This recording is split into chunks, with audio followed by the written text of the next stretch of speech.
Good morning, everyone. My name's Cabo, and today I also want to be cute and late.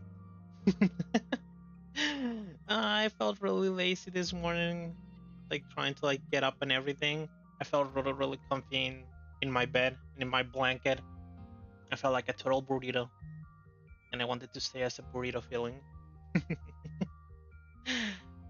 Anyways, I'm thinking that maybe I should try to invest myself into getting some sort of stream starting soon kind of thingy that a lot of the streamers do. Because it seems like might have found the use for it in terms of you started when you're actually gonna start the stream, and if you're doing stuff on the background trying to fix something, like when I'm doing my routine, my daily routine of trying to fix stuff. About routine, my cat's nowhere to be found. uh when I'm doing that stuff, it's just it helps sort of oh, the stream is actually gonna start and I'm not being lazy and I'm not gonna be late. Well, I'm actually gonna be late, but I can say that I'm not late because I started the stream at the time that I said I would start it. Kind of thing. But yeah, today's routine is one of the long ones because it's trash can. What's it called? It's the day people pick up the trash, and I had to take it out, and then I had to go and grab it and place it in the back into the house or the backyard, because if not, and if it's a windy day, which is not today, or at the very least there's not much wind today, then the trash can just fly away with the wind, and then it becomes a problem trying to find it. Happened to me before.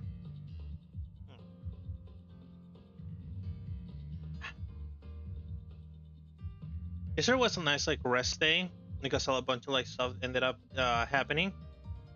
Between those, I ended up doing a lot of cat fixing. Her becomes a real big mess when it starts to grow. So we bought some sort of hair cutting machine for her, and we also bought a claw clipping thing for my cat, and we ended up fixing a lot of stuff, because if you don't cut the claws on her, and they grow a little bit too big, and then she starts hurting herself with her own claws. I guess it's a thing that happens to house cats, because they're not outside, just um eroding their own claws with the things that they're doing outside. Maybe, I don't know. Actually, I had never heard about cutting a cat's claws before.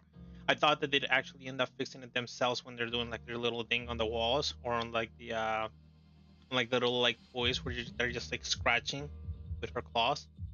But it seems that ain't the case, and I was not informed well enough about the things going on with my kid. So today, since I didn't stream yesterday, it's time to finish chapter 19, Into Earth Does the Water Flow. So I was thinking that this entire arc was going to be some sort of Durandal arc, because we actually haven't had a Durandal arc. As much as she shows up and she became a playable character and stuff like that, she isn't quite a main character where she shows up and she has her own main arc where they explain a bunch of stuff about her. She actually has a bunch of side content though, where they explain a lot of stuff about her, and I actually used yesterday's time to read on her visual novel, since it appeared in one of the mangas on this arc. It was fun. Thinking about Durandal now and Durandal from before, it's actually pretty cute, because before she used to be she was a cute kid. She was sort of bratty and stuff like that, and she used to be a little headstrong, and without thinking too much about the things that she was gonna be doing. She wanted to just go ahead and just do it. And there's also young Rita. I didn't know Rita's actually older than Durandal. If I remember correctly, they did mention that Rita is older than Durandal. It's it's a big adventure on the Durandal visual novel, because they basically go into another bubble universe, sort of this thing where we're going to different bubble universes, and that bubble universe is actually like big enough to actually have a complete Earth, or sort of a complete Earth, because there's problems going on. There's like stuff that's getting like cut off. Uh, but we do have like a bunch of like locations that are actually from Earth, and then there's like a bunch of like characters that are like history characters, and she meets like all of them, and they're all like unique in their own way, and they're all living in the same like time period, kind of how we have like Einstein and Tesla, although they're supposed to be like descendants of the actual Albert Einstein and the Tesla scientist. Hmm. I don't know if it's the same thing in Durandal where they're like descendants, or if they're actually supposed to be like the actual, uh, well, scientists or whatever important people they were in the past. We just slightly changed gender for some of them, and they go to like Europe. They go to like a my kitty's just like walking around in like circles. They go to like Europe, to like an area in Europe. They go to like imagine sort of like area. They go to like South America and stuff like that. It's just like they do like a big exploration, and Durandal gets like a new weapon, and she gets like a big responsibility. And after she gets that responsibility, like at the end, it's when she starts like changing in terms of like being more of like a kid. She starts like she grows up a little bit too fast mentally, one could say. It's just like she starts being a little bit more responsible with the things that she's thinking, because a lot happens. She sees like sacrifice. She sees life being lost without for no reason whatsoever. She meets new people. I think she fell in love with one of the characters. It makes it seem like she actually ends up like falling in love with like one of the characters, but it doesn't like work out because that person actually ends up falling in love with an AI. Durandal loses to an AI, which is kind of funny, especially because you'd be surprised to like see some sort of like semblance of a relationship between a normal couple, and it's kind of like weird seeing it in like this game because of, you know, Kiana and Mei, and Celia and Bronia. No, it's probably the more accurate example, because Celia is supposed to be like the this like diary. But we see those sort of like couples, or like they push into like the belief that there might be a shipping there, or like they push more into like the belief of that shipping being more, it can exist more easily, because they never, only in the Azure Waters manga do they actually push through with the shipping being complete. In game, they don't push for the shipping to be complete, but they give you like little like hints, or like little things, so that you can feel like satisfied with like their little like progress, or what they give you like crumbs for it, for that specific ship. But I'm no more of a fan of when a ship is not defined, or like a couple is not defined, because when a couple is not defined, you can just like people that get like curious about this sort of thing, or that they get really into them. They actually just like go ham, and they start like making a lot of like ships, and some of them can be really fun, some of them can be really cute, some of them can be really weird. But the thing is that they're very much free to do whatever they want, and that's sort of like the thing that I like. Just like everyone should be free. I'm not the kind of person that goes just like, this is like the ship that's supposed to be like the real one, and anybody that thinks that this is not correct, and fuck you, and screw you for thinking the things like that. And there's people that are actually like that. They're like really headstrong, and that they're like really they get really annoying with the ships that they want, and it's just like, and sometimes they get really annoying with the types of like shipping, like they only like Yuri shippings, or like they only like the OE shippings, like men on men, like girl on girl kind of like shipping. And it's just like it gets really annoying when they see something that they don't like, and they start like attacking it immediately. And that's what I don't like. I respect everything, all of your opinions. I'll respect every single one of them. All right, I talked a little bit too much. I hadn't even connected my controller before starting to play the game. You know, it is here. All right, chapter 19. See what's going on with this with these characters that have been introduced There's a lot like going on behind the scenes that we actually don't know about. 14 stages, a bunch of movies, and there's also like these things which are like documents. So far, these things have been like documents that they've been shown like the main story. We only have one that gets unlocked on the last chapter, and it's exactly it's the file that Alviter actually throws over to World Serpent, and that Durandal and Rita also like read about Anna Shariak, who is our herrscher of ice. All right, movie start.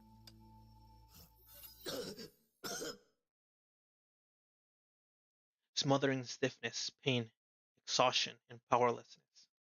He felt like a withered root buried in the ruined earth. There was no light in this suffocating agony. He did not accept this. He tried to move his hands. His fingers felt only cold, sharp pain. Bits of dirt and mud fell onto his face. Having exhausted himself, the man accepted his hopeless reality and closed his eyes.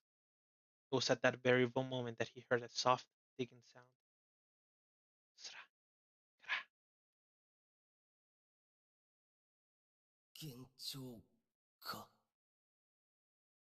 The sound grew louder. He opened his eyes. Light shone through a tiny crack high above him. Someone removed the heavy slab with a shout.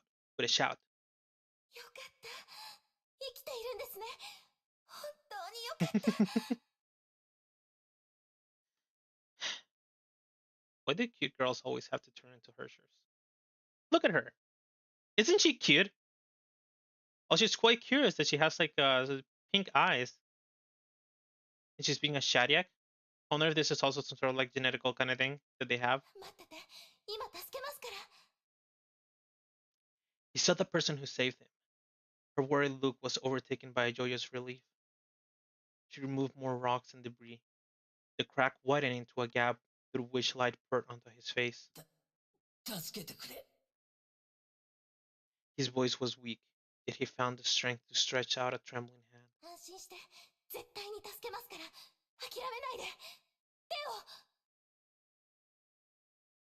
He could feel the warmth in her palm.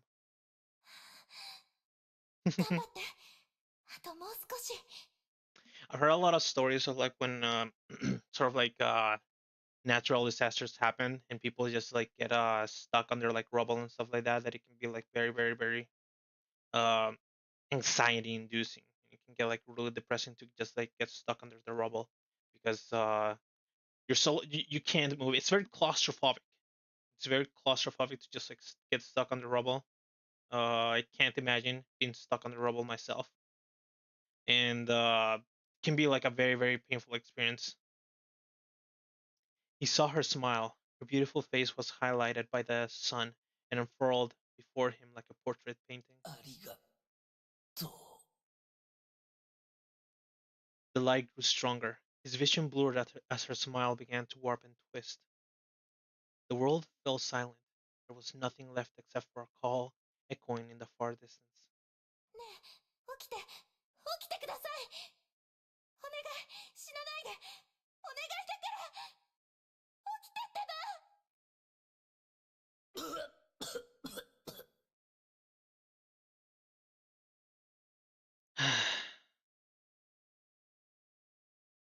And this is probably when they first met, or like when they met on that event that happened. What was it?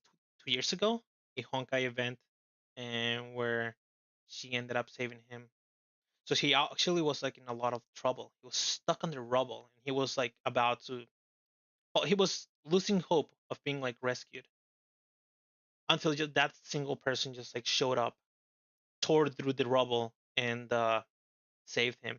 Also, the big thing is that if I remember correctly from the story, Anna's entire squad was completely eliminated by the Honkai on that event. So it really was like no way that he could have been saved if it wasn't for Anya,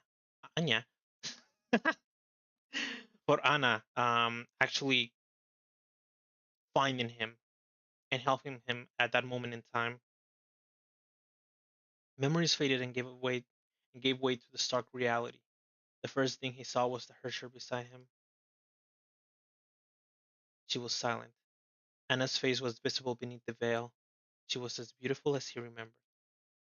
But the herrscher was as innocent and confused as a newborn child. Her gaze was bereft of human reason. Anna.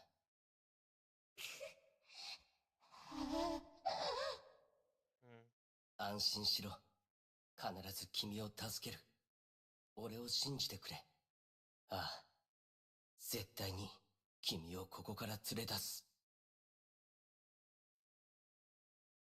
Just that she got him out of that place.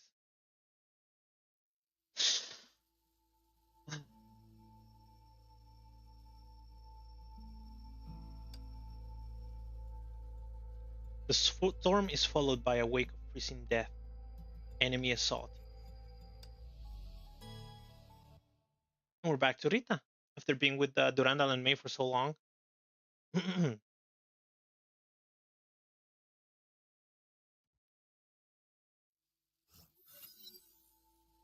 Coral, outskirts. The immortal Blades Valkyrie squad just endured a powerful blizzard.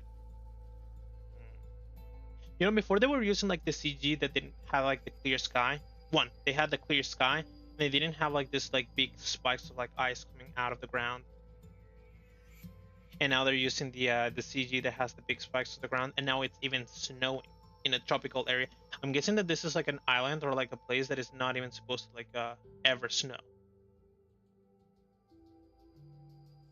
So it's reaching to that point. Like, it's even curious because currently Anna is fighting against the Honkai persona in order to actually take back her body. But even though she's like doing that, it doesn't mean that she doesn't currently have like the powers, or like she's not affecting the area around her. Which is curious because of the thing about Kiana.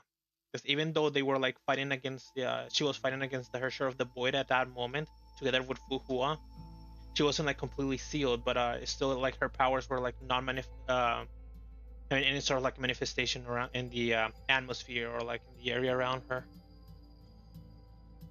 At the very least, not to the level of like the herrscher of ice that is currently making it snow in an area that is probably not supposed to like ever be snow. これは副隊長、先ほどの寒波衝撃はサンゴ島の中心エリアで発生したものです。爆発した瞬間の崩壊エネルギーは凄まじいものであったことが確認できております。Or maybe it was because of the attack that the herrscher of ice, the blast, the Honkai blast that the herrscher of ice used to attack Durandal and Mei. 今、サンゴ島全域が凍ってます。きっと律者の力です。隊長は大丈夫でしょうか。副隊長、私たちはどうすればいいんですか。隊長の支援に向かった方がいいのでしょうか。Peter looked towards the city center and saw Honkai beasts hidden in the frozen mists. 私たちには私たちの使命があります。デュランダル様が私たちに与えた命令は防衛線を守ることです。勝手に今私たちにできることはデュランダル様を信じ、彼女の後ろ盾になること。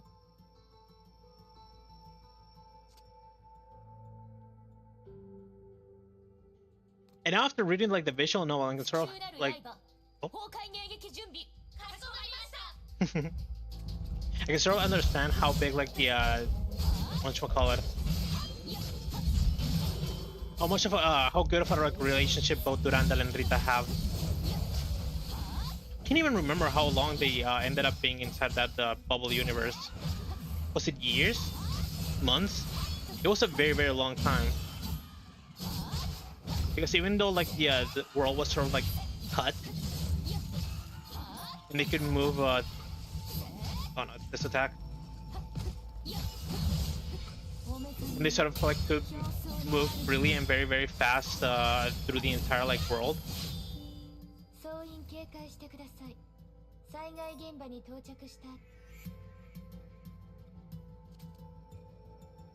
Anything else?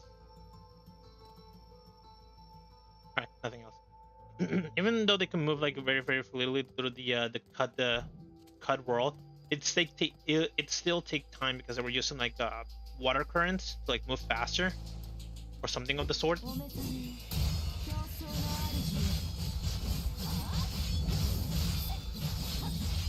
Even though it's like a visual novel, they still went really hard with like a lot of like sciencey things that were like going on in the world. It seems like they really like to just like play around with like science.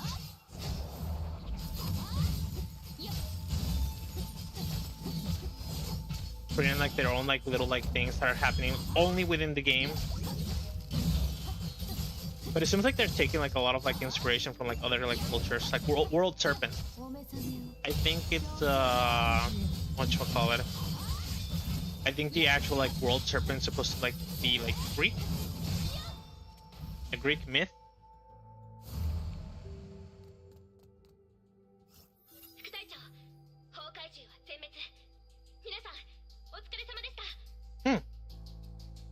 The blizzard subsided as soon as the Honkai beasts were vanquished. Rita looked towards the skyscrapers in the distance. Her anxiety was only too obvious.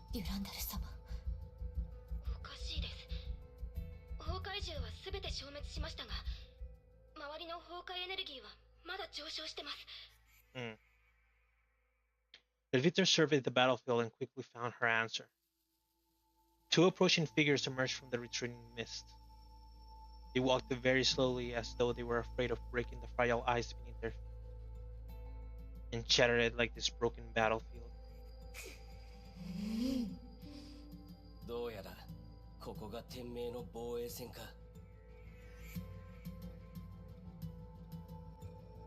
Right. When Mei attacked the herrscher of ice, she only broke her mask, but she didn't actually damage her in any significant way. And it revealed like Anna's face, which then reminded her of the weakened Kiana that she left on top of Shiva Academy.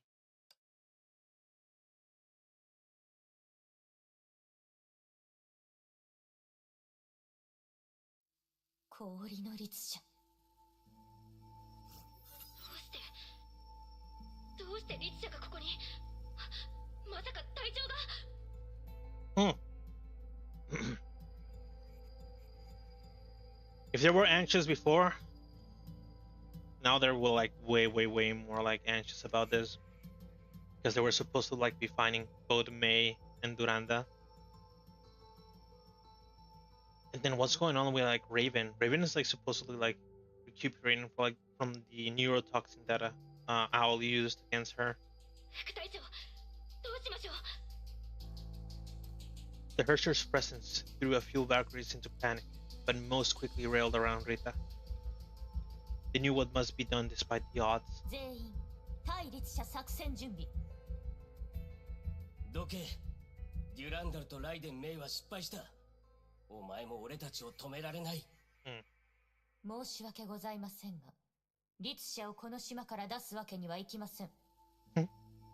I like her voice. This is a new tone that Rita is using.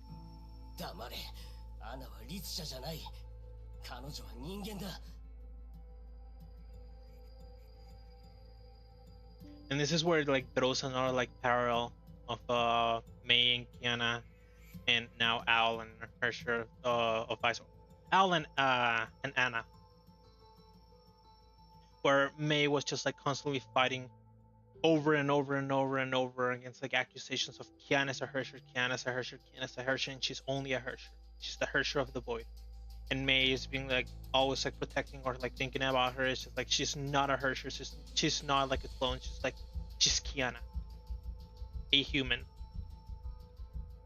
Anna, so daro.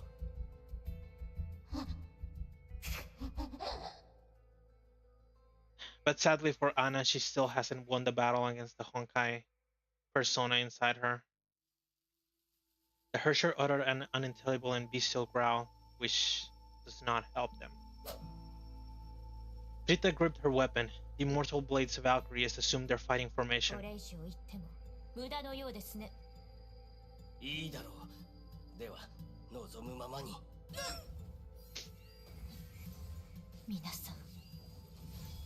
あとはお前一人だけだ。無駄なあがきはやめておく。私一人でも止めてみせます。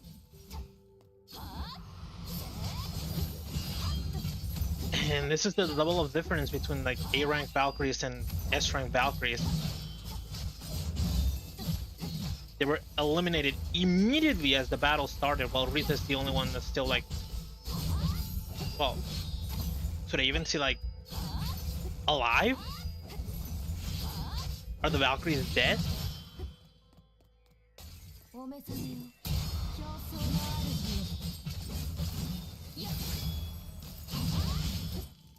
Can't tell. It might also help that Rita is just in some sort of like ice battle suit.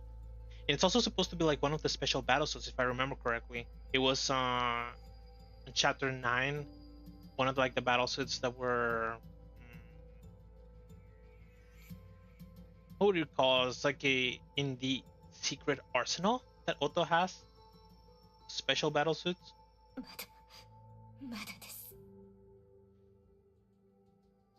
But it looks like even though I was beating her in-game, Rita still losing the battle. Rita was succumbing to hypothermia. Her Argent Knight battlesuit fared poorly against the Herrscher of Ice. Really? I'm surprised. But oath and duty forbade Rita to retreat. She knew she was the final line of defense.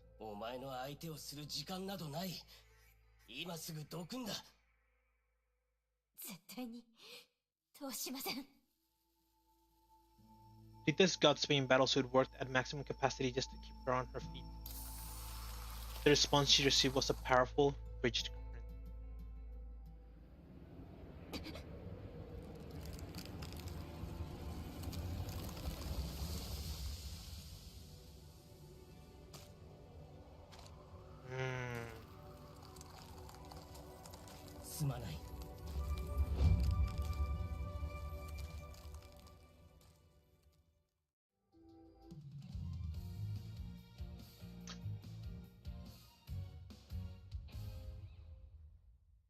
Like, what can I think about Anna? Like, every single attack that Anna has been throwing out never hurts Owl. Like, a single bit. Owl's, like, walking calmly next to her. The only sort of, like, wounds that Owl has are the ones that were done by, oh, wait, no. It's still too cold next to her. Owl is probably forcing, like, his own, like, body to be able to, like, stand next to Anna. Probably, because I remember that when Anna and Mei were like fighting, that Owl showed up and they were mentioning something around the lines that oh, like his body was just like throwing out like random like sparks, and he was like sort of like wounded, or like his body was just like not doing very, very well against like the cold from Anna.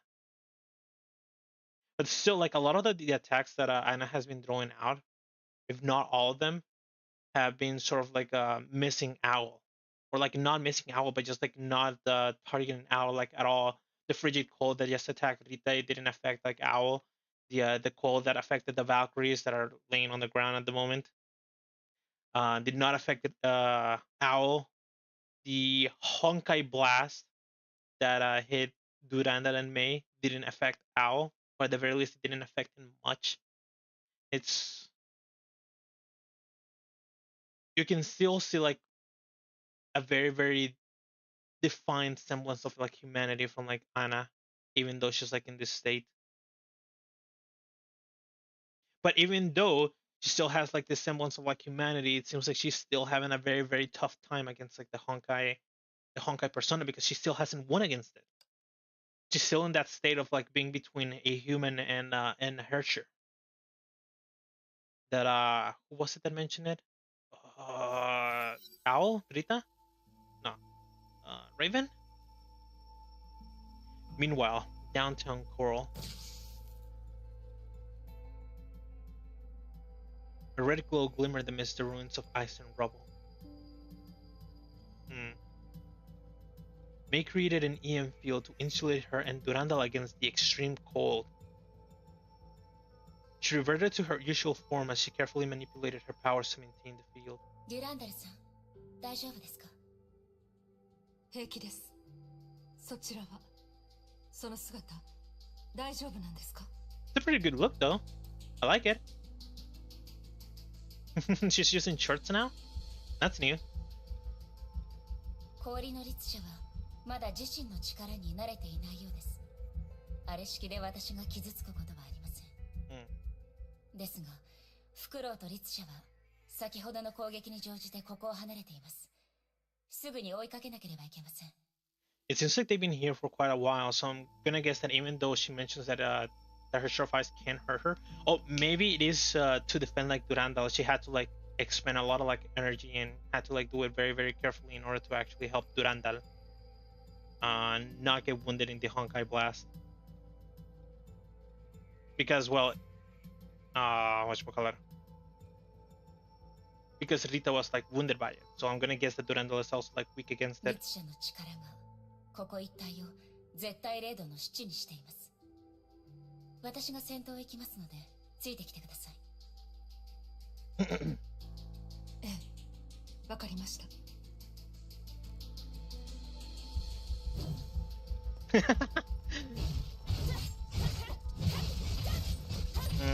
The only thing is that I don't know how to actually use use this Mei. Oh. There's the test. She does have a combo attack, or charged attack, or whatever it's called. And it uses her bar. Actually, it's kind of curious. I wonder if this is like a...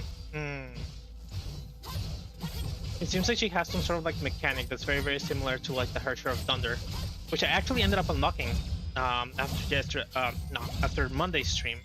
Monday? Is it Thursday? Tuesday? Whatever my last stream was. Yeah, I play around with her.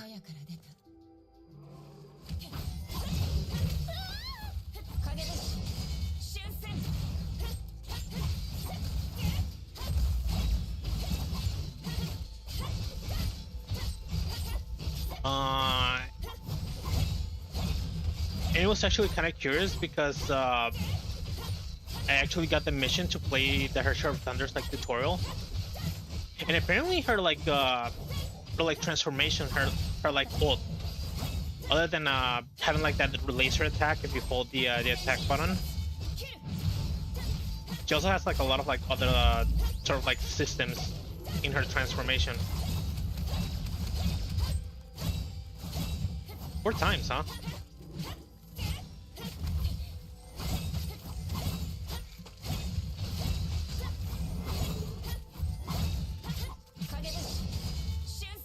Sort of like being able to activate like the evasion like technique, the what's it called, time fracture, I think it's called.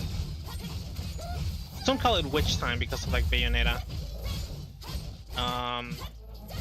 Just by using like the dodge, and it's also like some sort of like attack. I also did notice that the Herrscher of Thunder also can attack in the middle of like the dodge.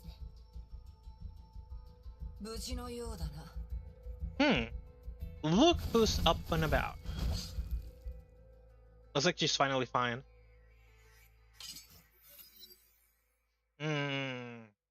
Like she damages enemies if you try to actually dodge it through them.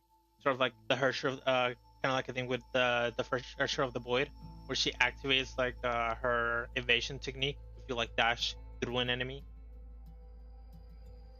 Raven landed quietly before them. Her face was ghastly pale, perhaps due to the toxin or the cold.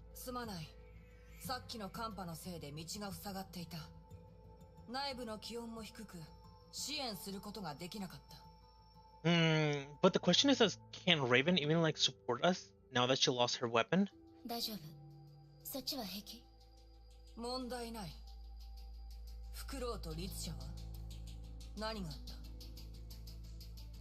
Mei summarized what had happened in their prior engagement.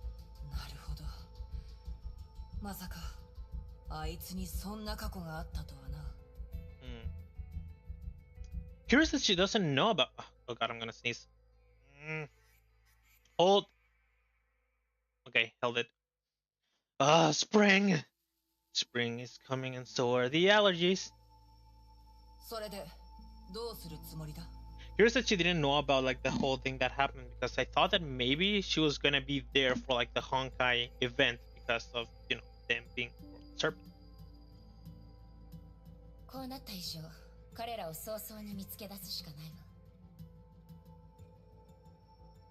I guess it's like they had like different like objectives before, because Kevin only got to be like the leader of like the World Serpent in person recently, which would be maybe a couple of months.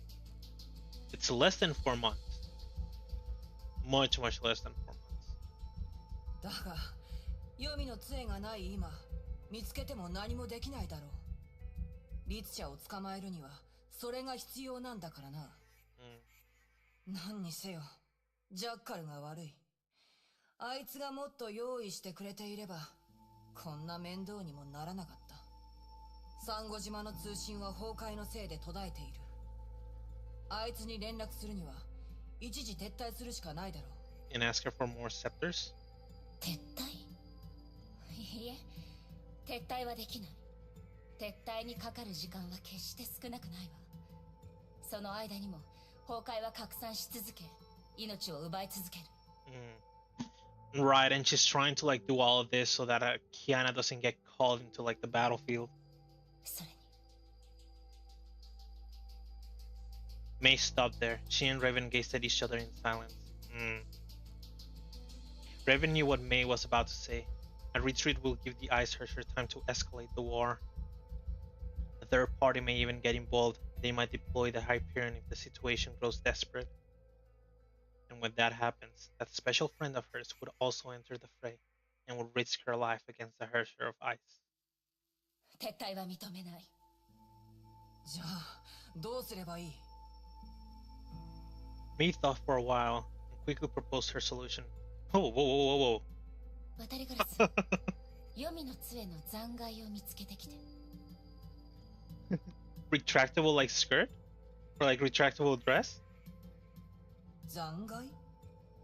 まだ方法があるかもしれない。わかった。お前を信じるとしよう。それまで私は律者を止める。どんな方法を使ってでも。Raven nodded. She then turned around and disappeared into the silvery mist. 話は終わりましたか？ええ、行きましょう。今、律者の行方はわかりませんが、彼らがサンゴ島を出ようとするなら、バルキリーたちの防衛線を突破しなければなりません。律者がここを出てしまう前に、私は彼女たちと合流します。So she's gonna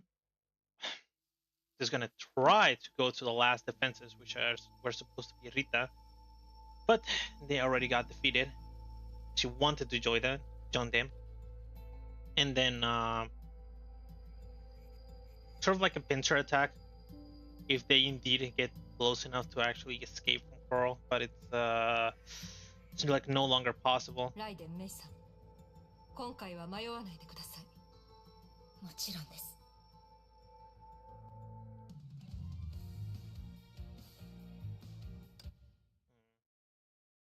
We'll see if she doesn't actually she actually deals like the killing blow this time, Mei, which might be the case now that the stakes are like way higher.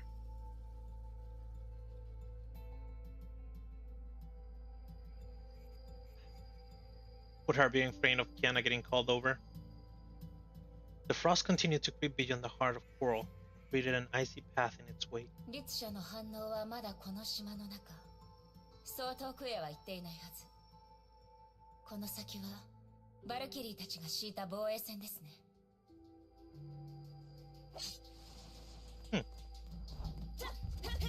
Durandal stronger against this guy?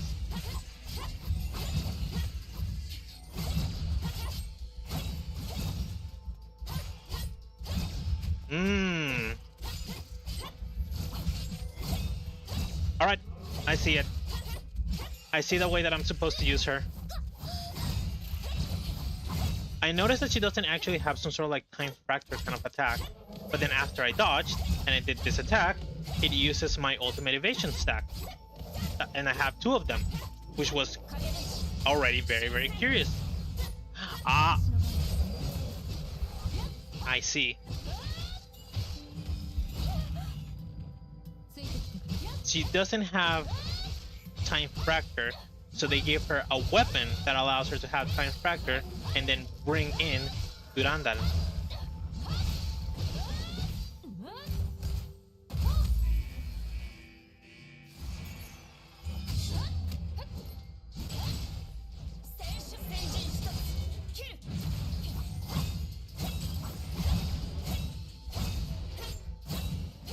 And like this, I can deal a bunch of damage. I see, I see, I see, I see. I got it, I got it.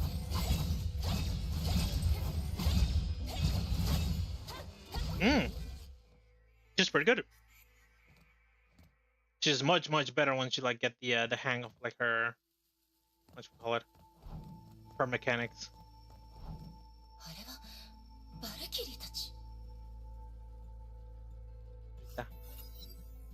Unconscious Valkyries were found at the end of the path. Though alive, they were no longer capable of fighting. A pale figure encased in a crust of ice stood out amongst the defeated Valkyries. Durandal rushed forward and held her adjutant in her arms. Rita was still breathing, if only weakly.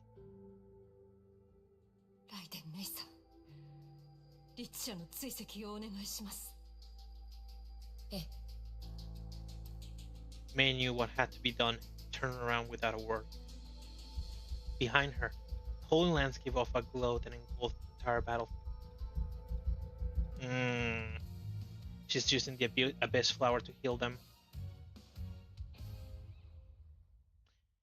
And now here's another thing about Anna. Even though she used that attack, she didn't kill them like she did with her own squad. So I guess she still has some semblance of control on the output of her power.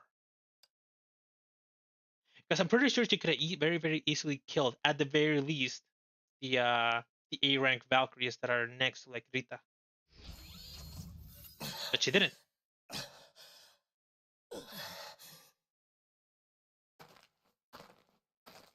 Dark tunnels seemed to go on forever. Owl felt heavier and slower with every step he took. Mechanical joints creaked as sparks came loose and fell to the ground, but Owl fixed his gaze upon the distant exit. He knew he only needed to reach that place to end all of this. His vision began to blur as light trailed lines upon his clouded sight. His thoughts swam as the light illuminated past memories.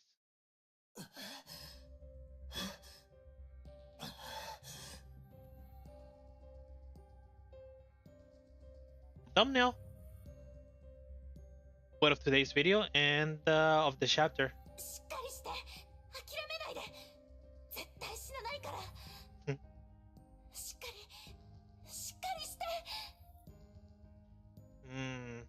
I wonder if she's even like more like worried about saving him because she had just lost like her entire squad. So she's like very desperate to like save someone. The girl repeated those lines as she struggled to support his weight with her body, but she could hardly hide her distressed looks. Those encouraging words were not only meant for him. I'm sure I'm still gonna be butchering his name, but Xiangwu knew that the Valkyrie was also fighting her own fears.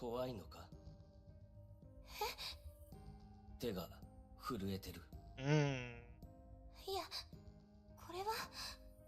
確かにこの災害は怖い。人間が化け物になって攻撃し合ってるし、変わった獣が街中にいる。崩壊のせいです。崩壊 Still when he didn't know about Honkai. でも心配しないで。私は天命のバリキリー。崩壊からあなたを守るのが私の仕事です。Do you think that big organizations, sort of like the Thousand Fists, would have like some sort of like underground information network that would actually tell them about the Honkai? ごめんなさい。普通の人からしたら理解できませんよね。なるほど。ゾンビゲームみたいなものかと思った。Does seem like that. ゾンビゲーム？ああ、腐った死体が歩き回る。通常の手段では奴らを殺せないんだ。There's like not much information about the zombies that the Honkai creates. So we don't know if they actually need to be sort of like wounded or like killed, like in the zombie games where only a headshot will be able to actually kill them, and anything else just like slows them down. 倒す方法はその脳を破壊するか、炎で焼くかしかない。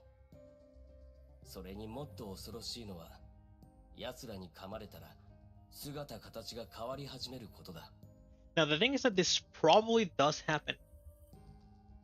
Because since they're infected by Honkai, I'm gonna guess that if they bite you, they actually sort of the Honkai radiation that they might have inside like their body, they might pass it on to you, and you'll start getting the Honkai stripes. 理性を失い、奴らと同じ歩く死体になってしまう。そして最も恐ろしいのは、that you'll still be able to be conscious throughout it all. やめて。やめてください。I even feel bad saying that she's cute because of the things that are going on right now in the main story. Like, this is the past. Can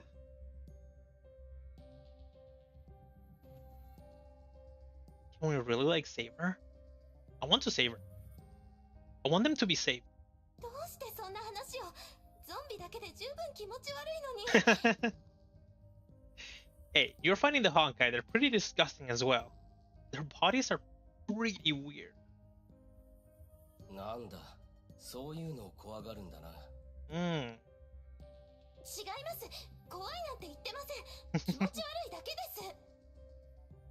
バルキリーも普通の女の子とそう変わらないのか。Yeah, all of them. They're still normal humans. Just a little bit stronger. 俺は陳天部。君は？アナシャニアテ。I was wondering if they actually didn't show like her name up here. アナ、ありがとう。どういたしまして。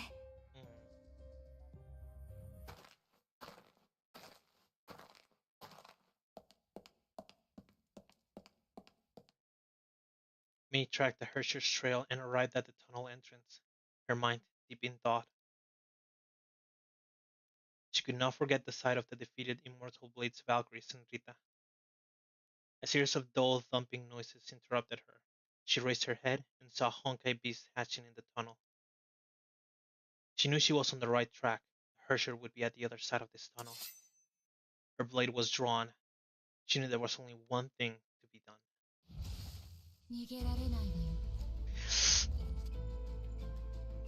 I don't know if that was like one of those like idle sort of like talks, but the timing was absolutely perfect. And I missed it. Alright, these guys are a little bit more tanky.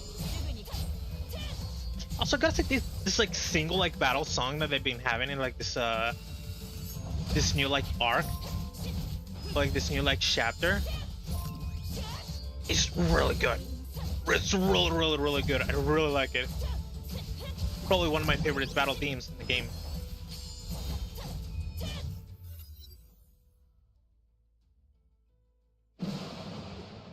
Sparks flew as Mei slashed her way through like an enraged Oni. While lightning and thunder exploded all around her, Mei's mind was as tranquil as a still lake.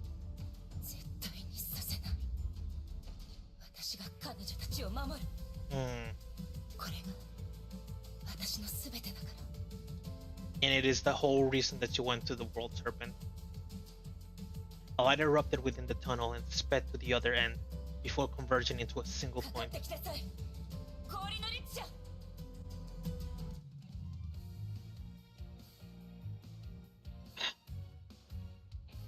as much as I want to like help Mei or like root for her to be able to kill the herrscher of ice, it feels bad because it's still like the herrscher of ice is still not entirely the herrscher of ice. There's still Anna Shariak inside of that, instead of the body.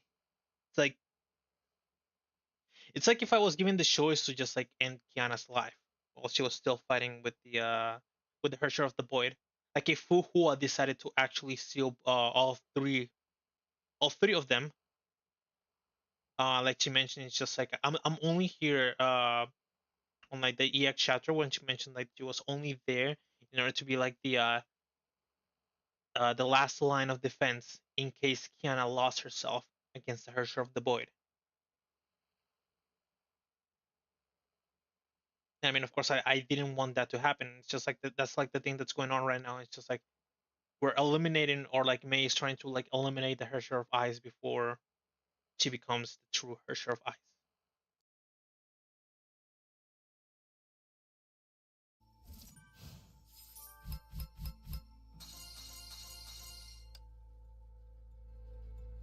The side stitches are available now.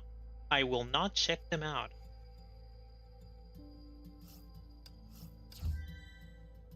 If anything, I might just check out the EX stage later. What was frozen must be thawed into the earth. What was frozen must be thawed. Into the earth does the water flow. Inescapable fate brings all to their ordained destiny. I wonder. They don't give you trial characters on this, so it's probably not important.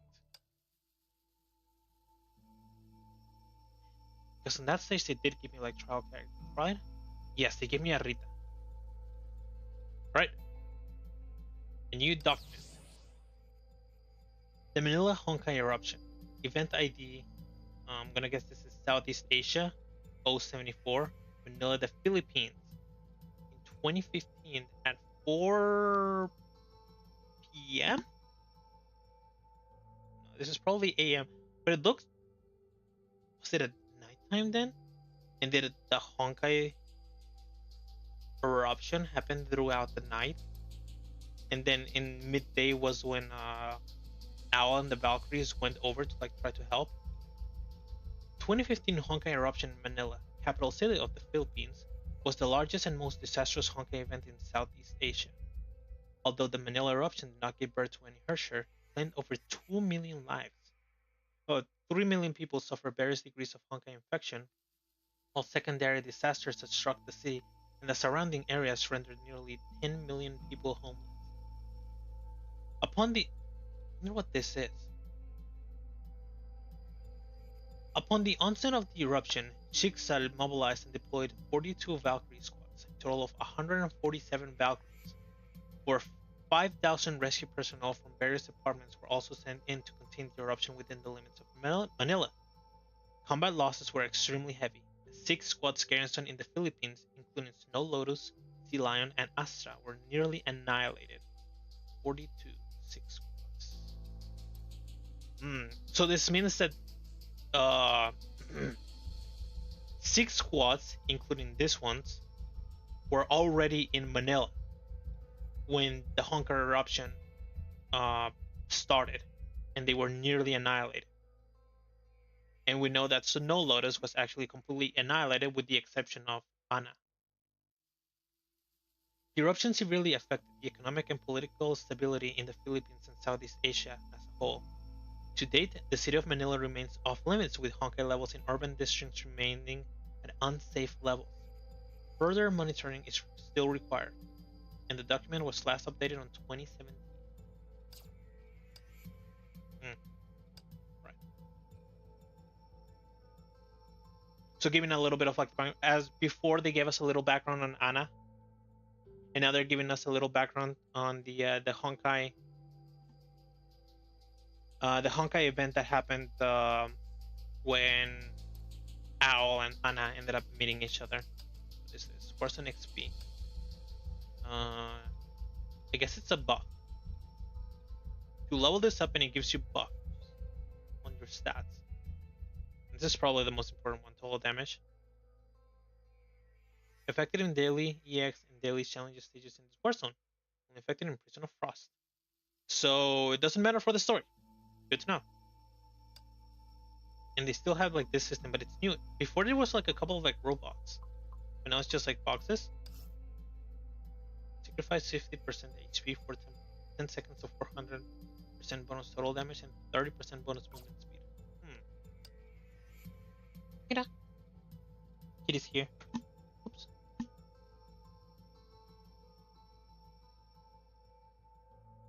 And she wants scratches like always.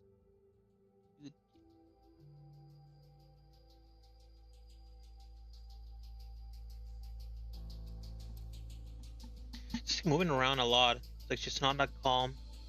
Probably because she doesn't feel like comfortable with how we left her. Probably. We had to get rid of like the some of her like fur because it was just like getting like so word for it in English. When like fur gets like stuck in like itself. And then the whole like claw thing. I wonder how she's feeling with her like claws, because we did need to like actually cut them because they were apparently like being like they were like way too long. And at one point she could like end up hurting herself with her own like claws if we left it like that. Don't worry about it, little kitty. I'll still give you much love and much chin rubs. Chin rub. Okay. How much do I have left? Doesn't feel like much.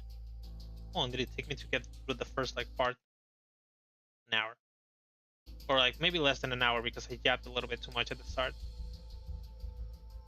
Sharing of souls. The first wish has long dissipated with the ice and snow.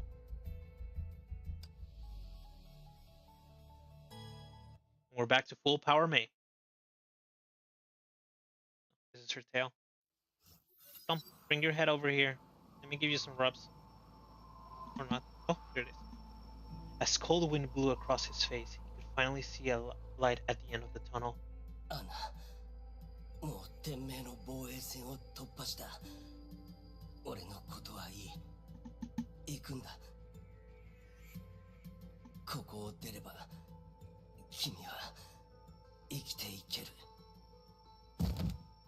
A completely exhausted owl finally collapsed.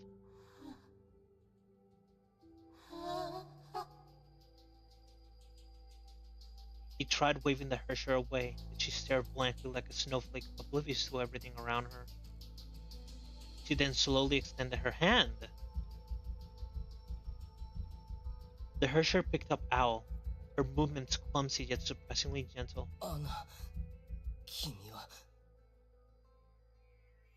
The herrscher's touch was no longer freezing.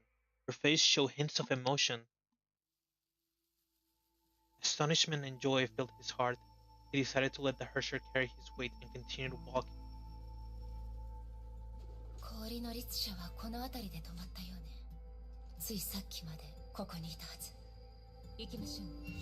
Does that mean that Anna's actually winning against the herrscher? Or like against the Honkai persona?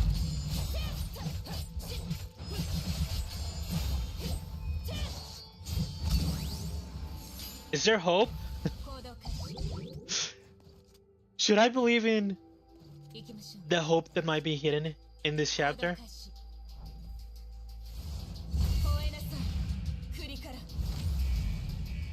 Oh, that one shot all the enemies.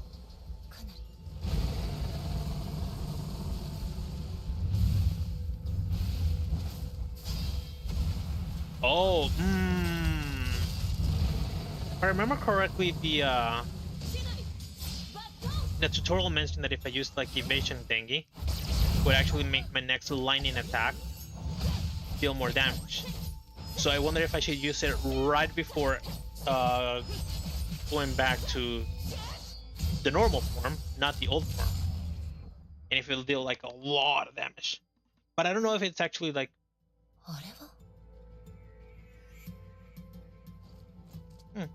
Sculptor Advice. I wonder if it's sort of like if the damage, the extra damage that you're dealing is fixed, or if it's plus, you know, like 50% lightning damage or something of the sort. So if that's the case, it might be good to do it right before I go back into her normal form. strange statue of ice stood in Mei's way. Upon touch, the statue disintegrated into sparkling ice crystals and gave off hushed whispers. It was the most unforgettable day of her life. Clad in her tidy uniform, she marched through the assembly and saluted them. It was the day that she had always prayed for. Her hard work paid off. Her dream was coming true. The girl took a deep breath and loudly recited, 私、アナ・シャニアテはここに宣言します。私は天命に主教様に忠誠を誓い、崇高なる使命のために私の一生を捧げます。困難や痛み、そして死を恐れず。This is when she became a Valkyrie. Sounds like a sort of like oath that you take upon when you get through something. 私は災害で苦しむ人々に希望をもたらし、彼らのために戦います。Like when you get like through all of like your studies and all of like your training. 私は私のすべてを人類に捧げ、どんな対価も惜しまず、崩壊を倒すために全力で戦います。本日から私は天命のバルキリーの一人になります。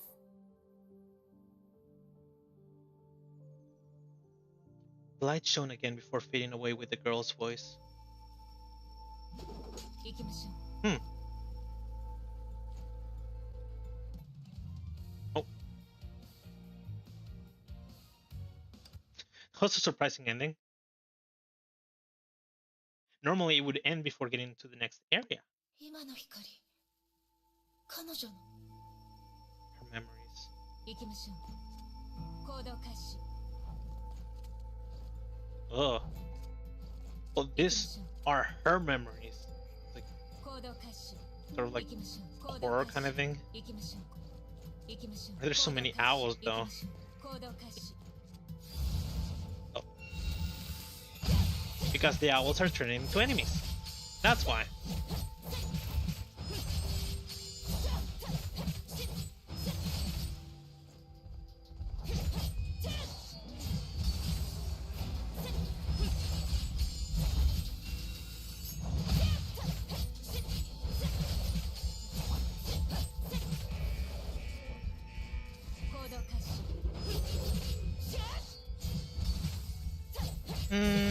I don't think I'll use my ult. I think I'll just finish this guy off like this.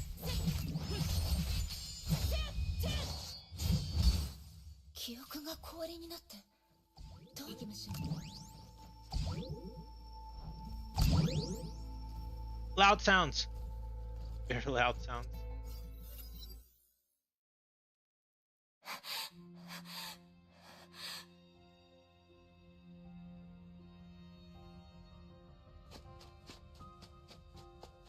The dark, overcast sky loomed over the Valkyrie running away from something.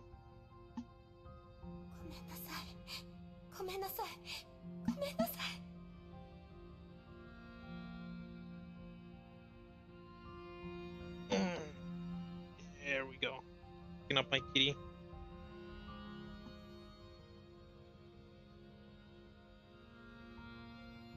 She repeated these words to herself as she desperately looked for her way out of the ruins. They were ambushed. The squad leader disappeared in the explosion and she lost contact with the other squad members. An ambush and an explosion. Is this when the Lotus Flower squad got eliminated and her being the only one that was left alive? She must head back to her rendezvous point and reestablish comm links and get reinforcements. The constant static from her comm device was the only thing she could hear.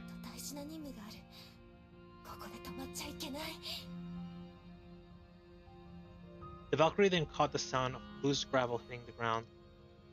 She stopped running and looked around. Gaze fell upon the collapsed building. She waited for a few seconds. There was nothing else. She wasn't sure she was hearing things. So the young Valkyrie continued her desperate flight.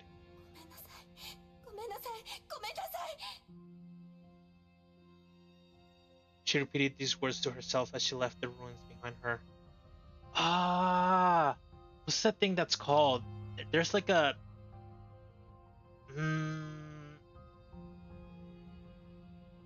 No, it's not survivor bias. I was thinking of survivor's bias, but this is not survivor's bias, right? Is it? What is survivor bias? I can't remember. Is it feeling special because you're the last survivor? Or is that feeling like bad because you're the last survivor? I can't remember. A thought then began to coalesce in her mind. Deserter.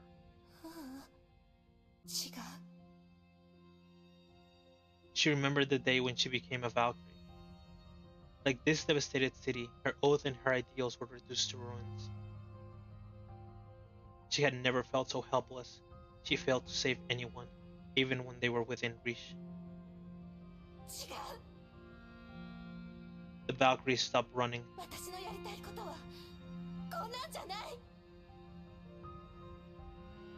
Though trembling, she turned around and rushed back to the ruins.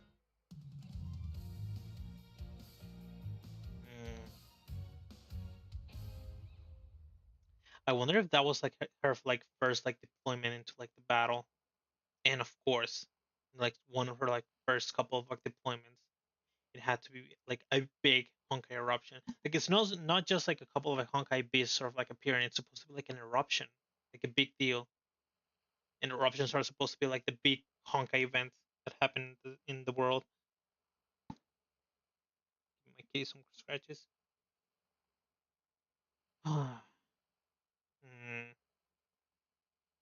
I mean, we often see in like movies and stuff like that about like war and soldiers that the recruits are always the ones that are always in some sort of like panic whenever shit hits the fan, and they're always like worried and they like want to like run, they want to like run away and just like never come back and get out of like that sort of like life because they're afraid of it. They're afraid what's like going on, and if she was supposed to be like a new recruit and had never like faced like battle before that point in time, and suddenly her entire squad got like annihilated, and she could do nothing about that, and it's just like it's a big deal, right? Mm-mm-mm. Scratchy, scratchy. Oh god, how am I gonna hold my controller now? You're too fat.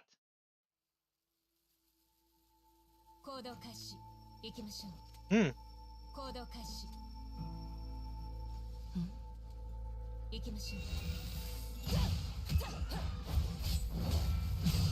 Now instead of it being only owls, there was a side of owls and a side of Annas.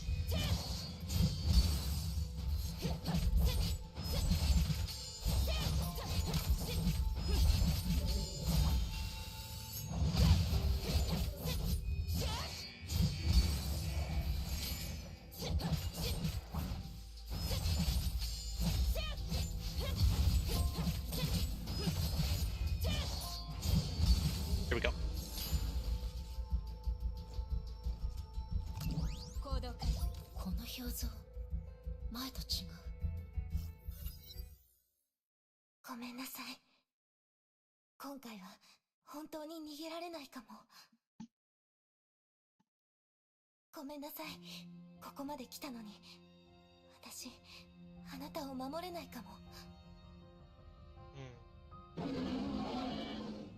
Honkai Beast stomped through the rubble as survivors hid behind a wall.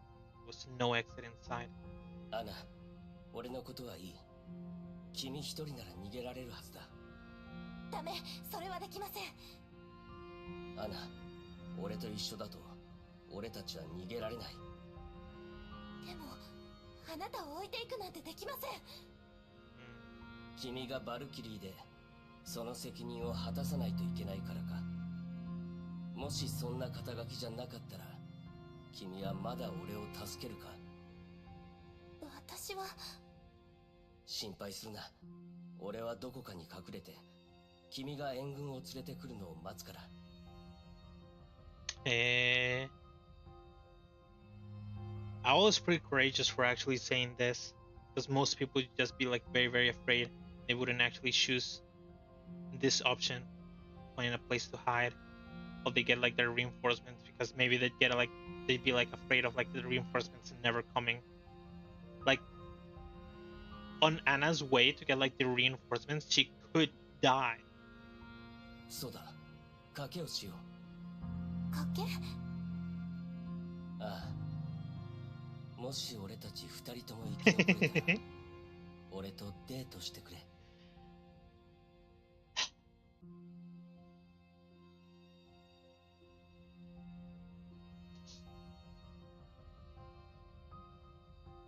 Anybody got some insulin?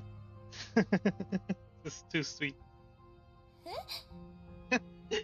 This is too, you know, and this is where I'm pretty sad about the resolution of the CGs being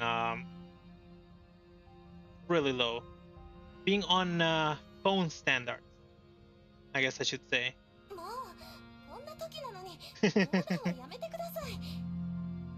But it's not a joke. 君がいるから俺は生きるチャンスをもらった。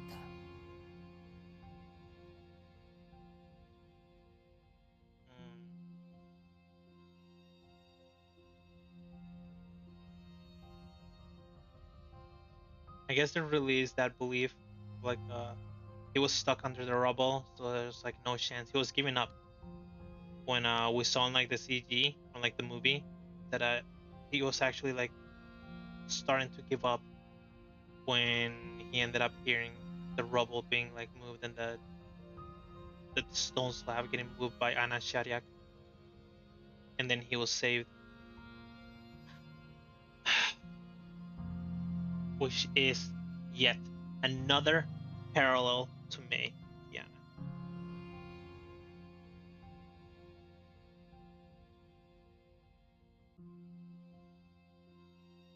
Mei thought of herself as she was already dead. There was like no saving her. And then Kiana came in and became the ray of life for her.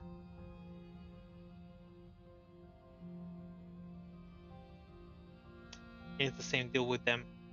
He even mentioned it a lot in like his memory. A ray of light suddenly shone through the cracks, and with the ray of light came her.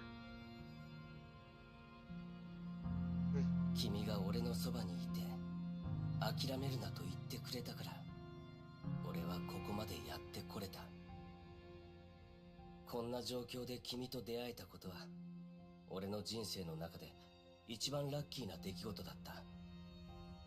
だから君がいいって言わなくても俺は君についていく。Now, Anna, what's your answer? 私は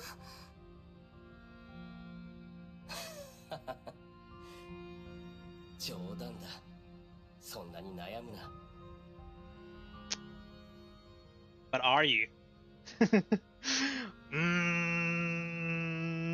You know, this looks exactly like that point in time where you're actually just like confessing to someone, and then you see them like sort of like doubt themselves about going out with you, or like going out with like a character in like a confession, and the other party suddenly just like turns it into like a joke to like save themselves from like the rejection.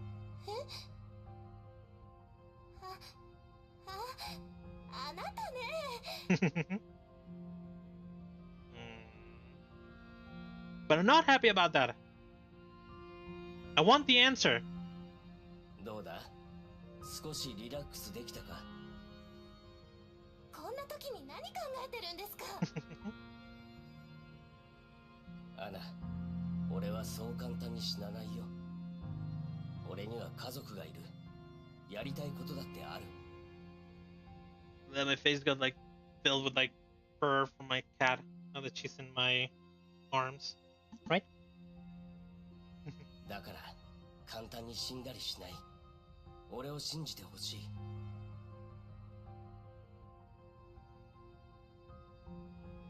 I mean, he's not lying.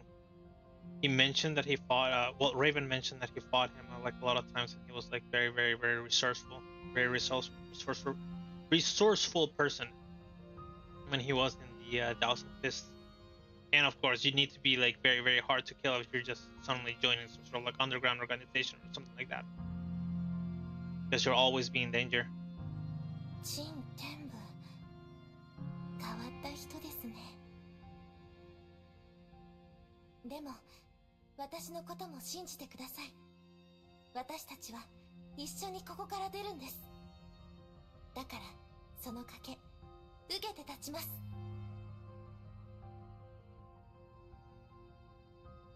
これをあなたにあげる。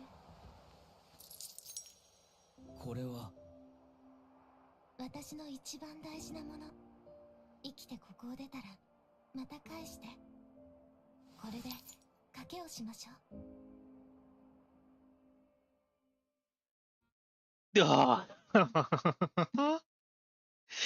How sweet, how sweet, how sweet!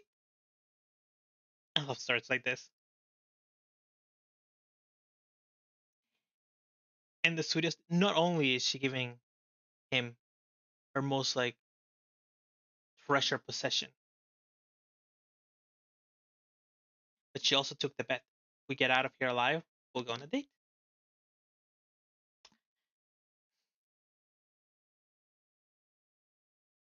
Is this gonna be like the only real couple that's gonna be showing up? Wait, no. Is there another real couple? Is it? Has there been a real couple that has survived in this game? この写真は？彼女は陳変文。俺の妹で、俺の探している家族だ。You can tell that they're family. You see like this little like white lines, like white highlights, or like gray highlights that she has. They're the same ones that he has.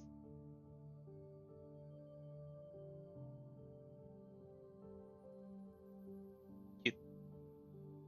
I also want a plushie. I actually really like plushies. The fluffier the plushies are, the better. I'm a big plushie fan.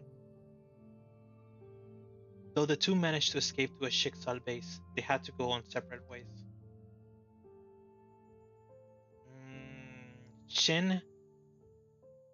Shanwu would be getting treatment at another city, while Anna was to be redeployed to the war zone. 彼女はまだあの廃墟にいるはずだ。アナ、頼む。妹を探してきてくれ。すまない。許されることなら、俺も一緒に行きたいんだが。陳変文。Someone knocked the door, and I lowered her gaze. ごめんなさい。そろそろ行きます。大丈夫だ。君に問題ばかり押し付けるわけにはいかない。アナ、君を探しに行くよ。このペンダントはどうした？ごめんなさい。ペンダントは返さなくていいですか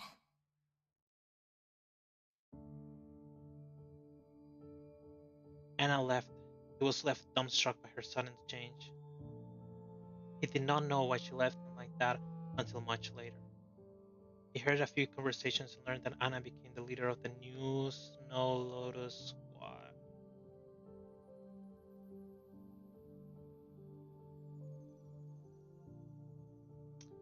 So her new duty took away the choice that she had of both of them being together.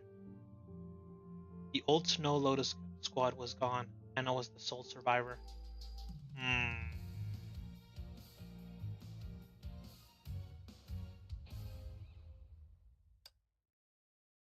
Their token. You know.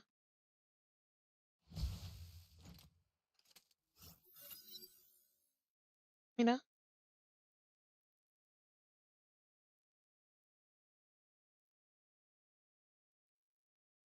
I will sense something in the frozen garden. アナ、ここまでだ。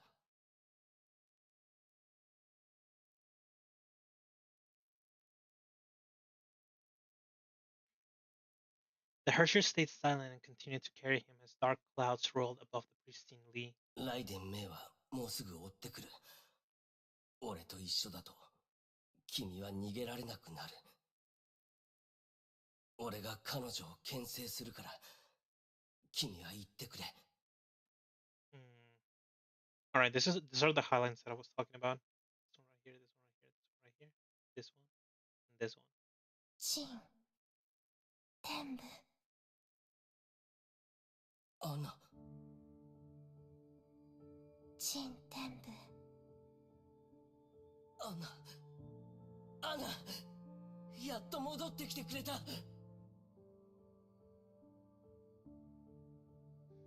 よかった。できたよ。君はできたんだ。I don't want to get excited yet. I have a very bad feeling. ありがとう。私のそばにいてくれて。アナ、そんなのどうでもいい。君は崩壊に打ち勝ったんだ。よかった。あとは君が人間に戻ったとみんなに教えれば、もう逃げなくて済むんだ。Just a chance, right? I mean, Mei being like a herrscher herself, and Durandal not. Probably the most important thing is that Durandal is not currently with them, or like with her.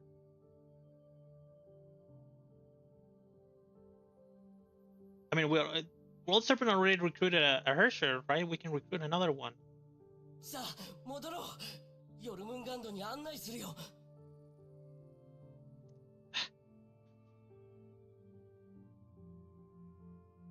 But like I said before, I don't want to. I don't want to be excited about this because listen to the music. The music is not happy. This is a moment of happiness, but it's not a happy music. もういいの。もういいって、どういう意味だ？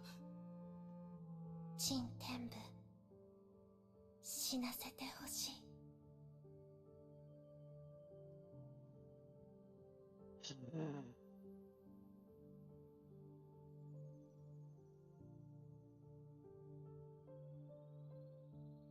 See?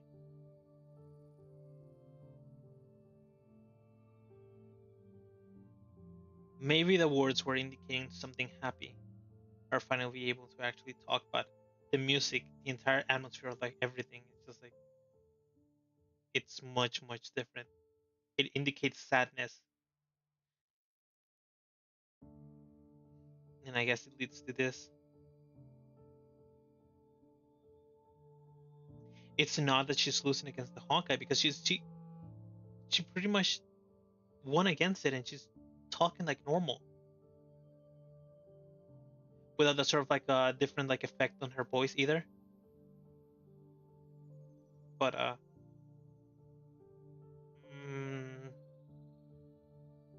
but why? 死ぬ？アナ、冗談はよせ。何バカなことを言ってるんだ。なんで？もう抵抗できない。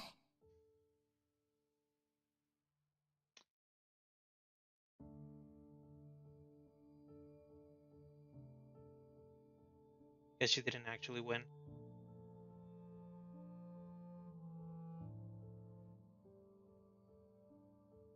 記憶が少しずつ消えていく。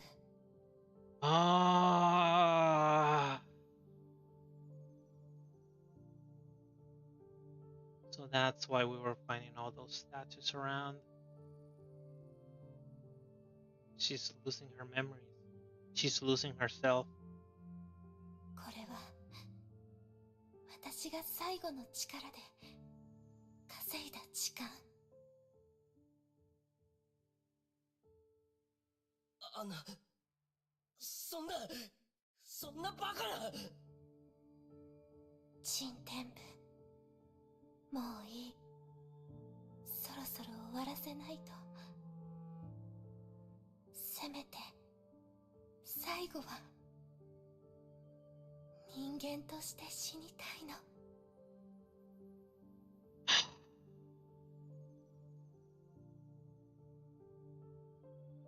いや、必ず方法はある。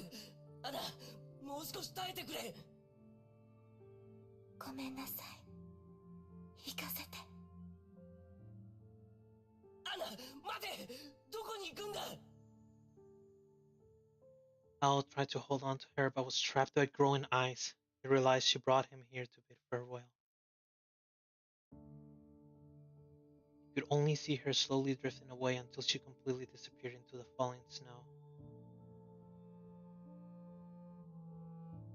Sayonara. Jintenbu.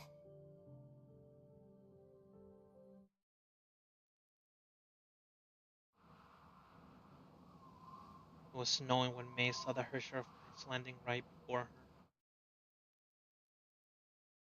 The herrscher approached Mei slowly, quietly, and gently as though she was expecting this confrontation.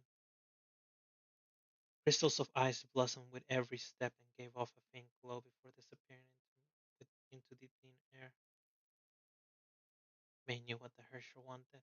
さあ、すべてを終わりにしましょう。どうぞ。私はもう。ごめんなさい。Sorry.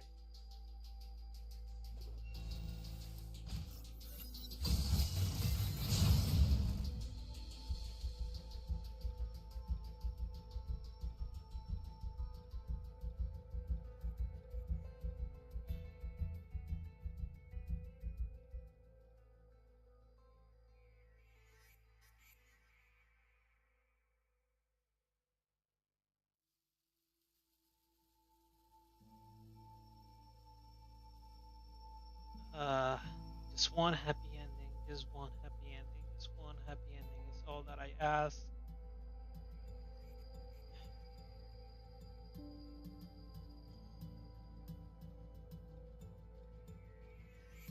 I didn't bring paper this time.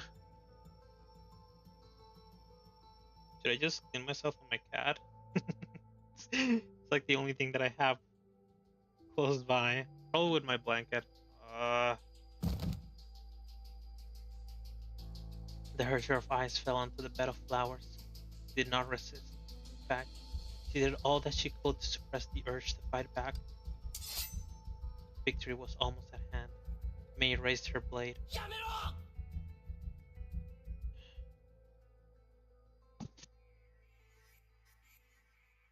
It's really awkward to clean myself with my blanket. Very, very awkward. Ugh. Ugh.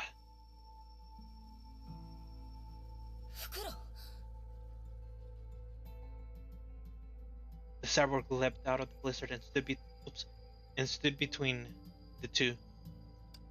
Owl ruined his own cyber body to escape Anna's ice trap and could barely stay on his feet. It's like trying to move herself, but she's trying to just get herself like comfortable in my arms.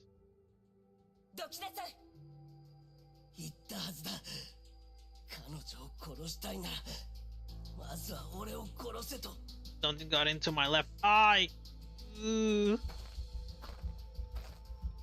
Owl staggered towards Mei as his body blinked red like a ticking bomb. Eh? Mei, that fast? Eh? He was stopped dead in his tracks.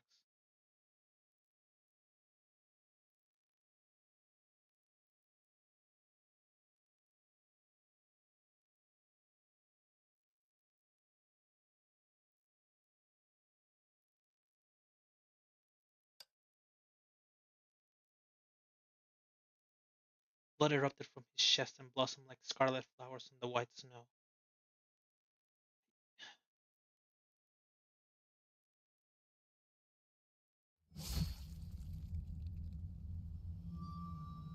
Eh? Wasn't Mei? Anna.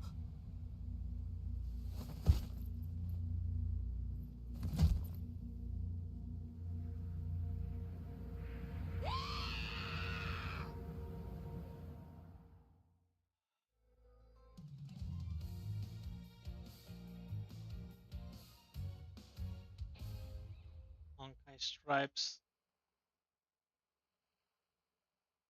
She did say that she could barely fight against it.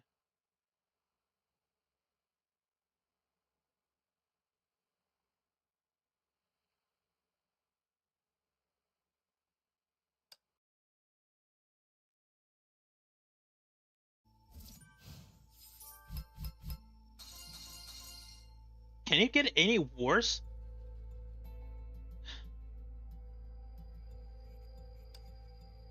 Let me. She really can just like get a comfortable spot. You're too fat. Your butt is too big. Hmm?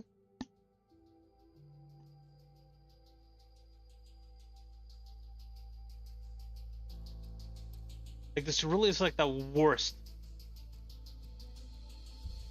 ending that it can probably have. Anna is trying to protect Owl. Owl is trying to protect Anna. Yet at the end of it,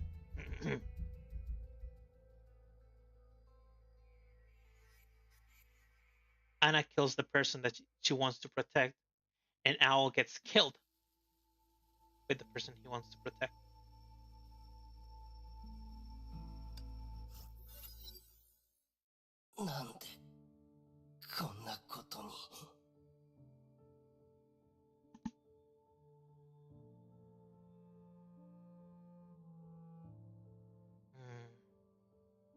Yeah.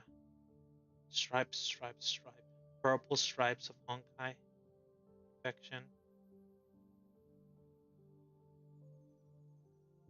A clinging pain spread from his chest as fluid wept from the wound, and his world turned red.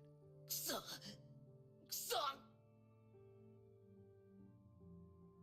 face he remembered slowly froze over.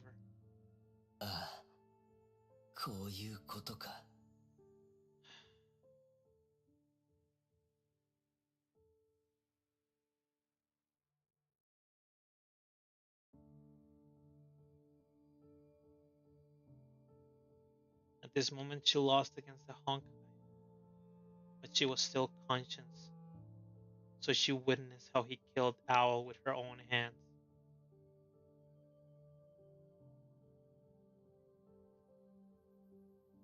Just like Kiana remembers all the things that she did in chapter 9. 何もかも昔のまま何も変わらない。ごめんなさい。私は天命のバルキリー。私の使命は崩壊を倒すこと。She didn't want to.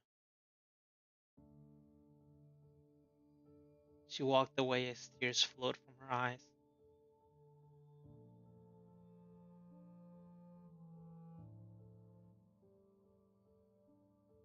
陳天部、この災害はあなたの人生の中で起きたただ一度の事故に過ぎないんです。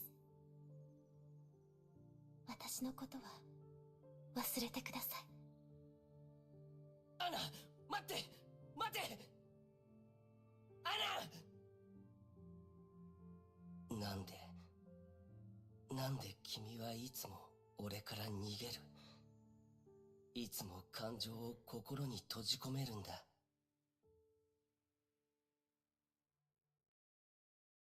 俺はただ君のそばにいたいだけだ。なんでこんな願いすら叶えられない。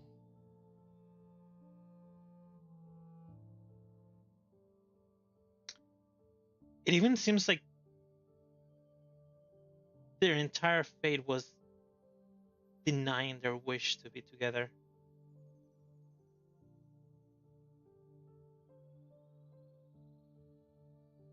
Crimson gave way to darkness.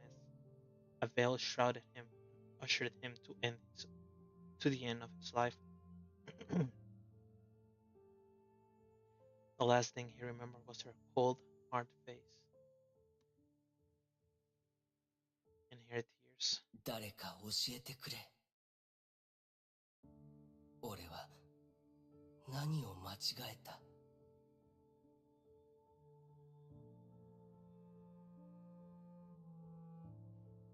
You're part of a game from Hoyoverse.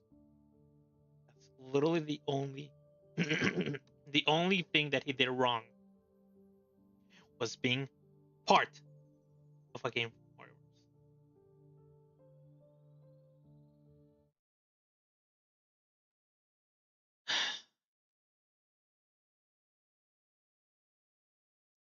Death engulfed his world. There was neither light nor sound.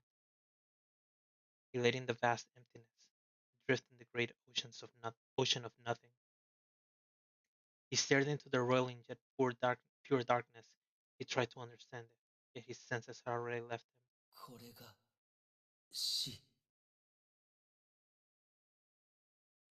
Then a spark appeared in this empty void. It sprouted, sank its roots, and began to grow. The spark soon became a glowing tree, with twisting roots that nourished the massive crown. The imaginary tree? A crown of branches, twigs, and leaves that gave off light as well. ここは But why? Is this because it was a Honkai eruption event? Like the one in Nagasora? But don't you need the second divine key in order to be able to actually summon or see the imaginary tree?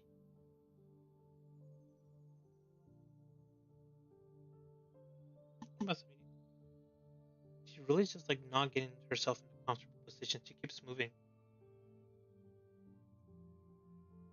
He then found himself in the middle of a scorched ruin. His returning senses felt the dust and heat. The place felt familiar. He looked around. He quickly realized why he remembered this place. お兄ちゃん、どこにいるの？お兄ちゃん。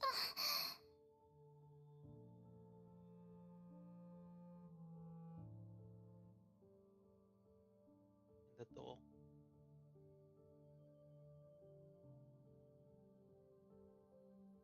Like, really? At the end of his life, he gets some sort of like illusion or hallucination of seeing her little sister.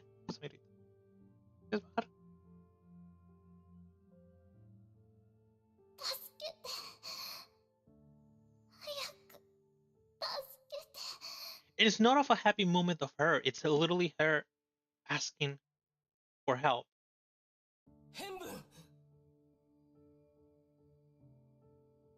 For a moment, Owl thought it was a near-dead vision. Yet the heat, dust, and blood that flowed from the cracks were simply too real.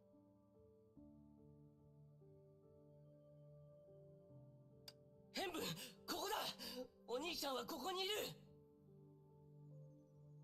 wanted to rush forward, but his body was trapped and refused to move.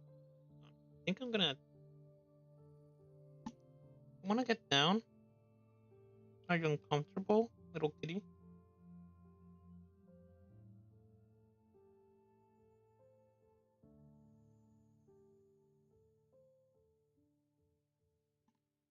She keeps like moving. I mean, she's like uncomfortable. I just put her down onto the ground. He tried to shout, but no voice left his mouth.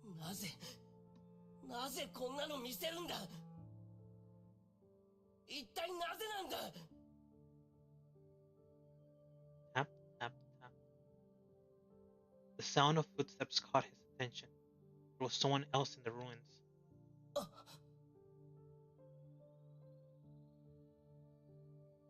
Anna. Anna.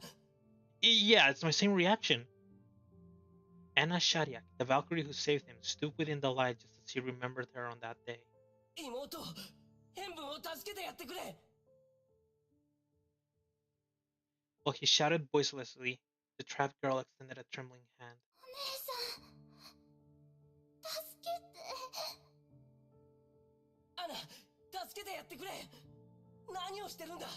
早く彼女を助けてやってくれ。アナ。 He suddenly saw something unfamiliar in her eyes.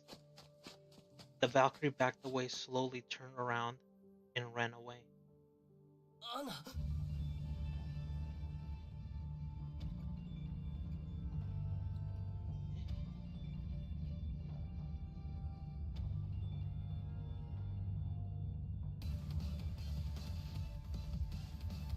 Anna, どこに行くんだ。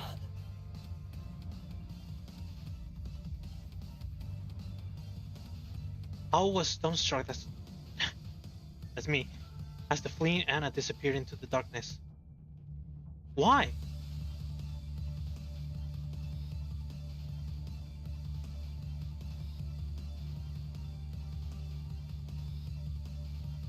Why?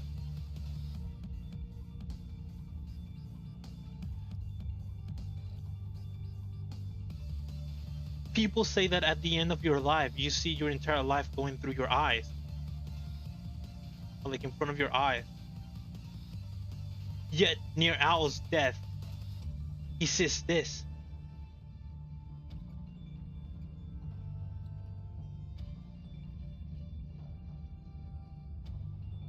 Something that seems like a near-death vision. But it's something that is simply too real for it to be like an illusion. Of the person that saved him, and that he cares about, and that he fell in love with, leaving her sister to die.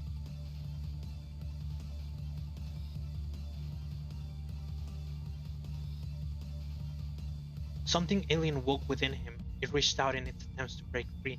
Like, you know the worst thing? That this fits.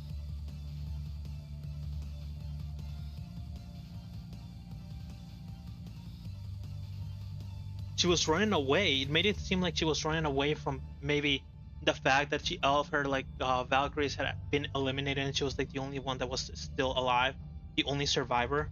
And she was running away because of her panic, of just like feeling like this was like not the place that she needed to be. Her being scared about what was going on with the Honkai event happening around. She mentioned that she had saved no one.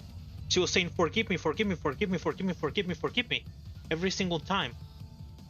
What if she wasn't actually saying forgive me to the Valkyries? What if she was saying forgive me for not saving the little girl that she had found? The entire way that she was acting before, it completely changed the moment that Owl showed her the picture. Sorry, Kitty, am I talking too much? Am I yapping too much? Sorry, here, have some rubs. What if the she changed like her whole like she changed to like a completely different person the moment that that Owl showed her the picture of the of his sister. What if the reason that she decided to not be with him was this? What if she came onto the sudden realization of, I love this man, I want to stay with him, and then the picture came up and he's just like, I left his sister to die. And I mean, with a guilt like that, how could she ever feel like okay being with him? Like at one point, the guilt was just like gonna completely eat her from within. She'd like tell Owl that she had actually found his sister trapped in the ruins, decided not to save her, and ran away.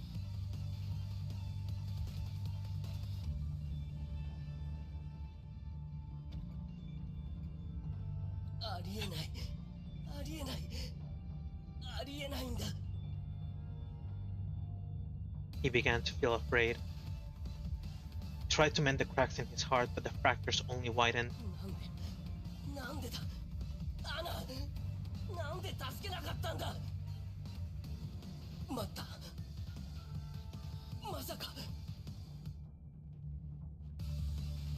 His heart hardened and shattered like the rest of this world.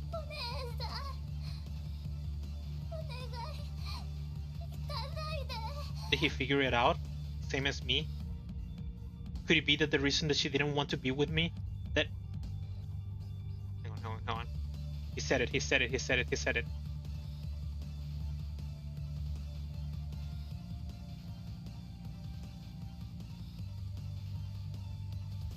Why? Why did you keep avoiding me? Why suppress your own feelings? I only wanted to stay with you. Why deny this simple wish? Could it be? Because you abandoned my sister?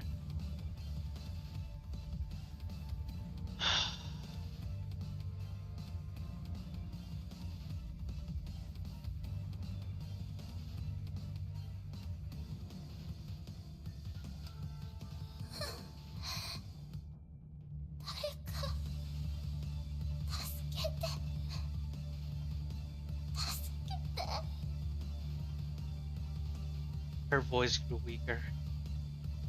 Her tiny hands struggled to hold onto something in the air. It grasped and struggled before falling onto the ground, never to be lifted again.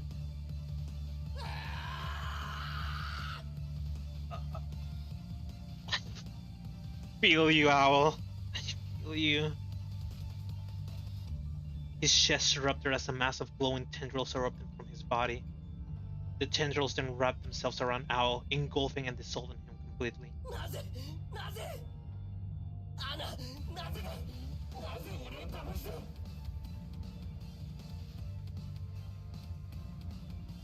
He roared with a nameless rage as the world twisted and cascaded around him.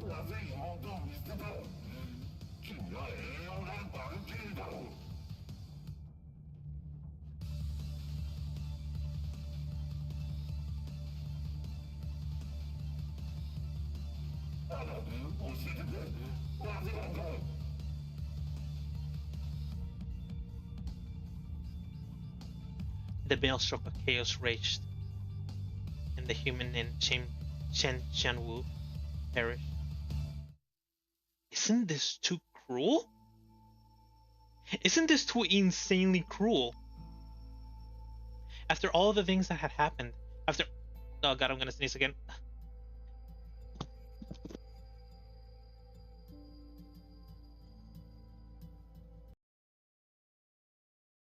There we go. He's all over my cat. I'm sorry. I don't have anywhere to actually sneeze. I can't even cover my face. Isn't this too cruel? Owl did all of this in order to save her because of the things that had happened in the past. But of course, there was like no way to actually know that Anna had abandoned his sister.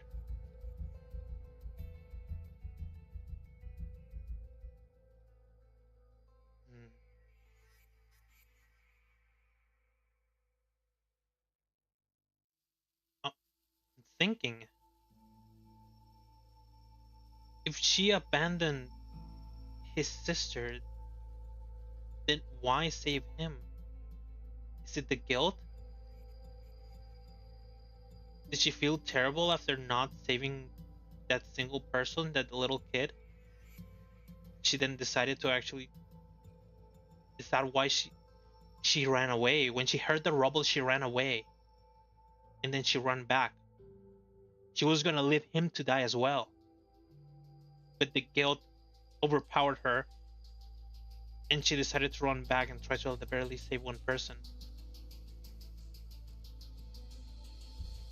But it's still, this is too cruel. For everything that happened between both of them to it actually just like end up in her killing him. She killed the whole family.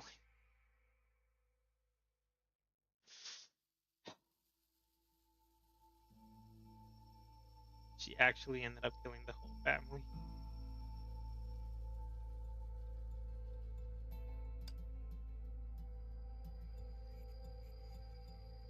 Thunder struck the ice. Only the victor would witness the end of this crackling of ice. Oh god. Okay, there we go.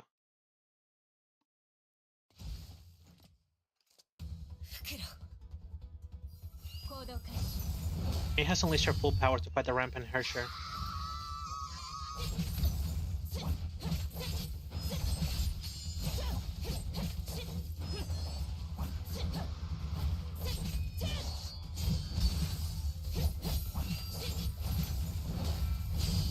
I don't know if I even want to ult this fight because of this. It's just like she creates some sort of like clone for herself, a statue of herself. Like she's, I don't know if it means that she's sort of like leaving the last bits of like her memory behind. But the thing is that I can't hurt her the moment this happened. I deal 0 damage. I don't know if there's a way to counter that, but if I go into my ult, or I guess I don't actually need to defeat her. Lightning arcs collided with frigid rhyme. The herschers fought each other, their powers threatening to tear the fabric of reality apart. Then it all ended when a blinding blast smashed through the vortex. Hmm.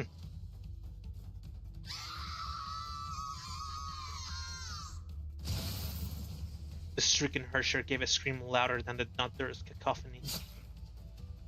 The blade pierced the ice, went through her body, and left a wake of bloodied snow. And with that, the herrscher collapsed onto the bed of flowers.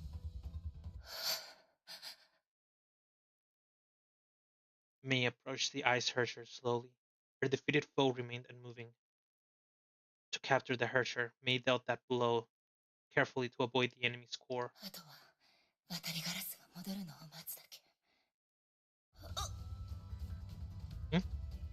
A sense of fatigue washed over her. She suddenly felt much heavier as strength left her limbs.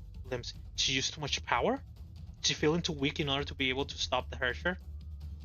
Mei quickly realized that it was not the fault of her body. Another had dealt the blow without her knowing. Did she trade with the herrscher of ice?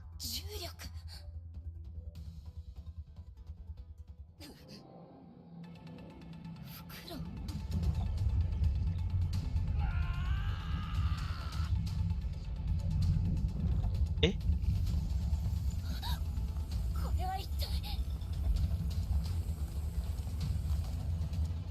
Took the words straight out of my mouth.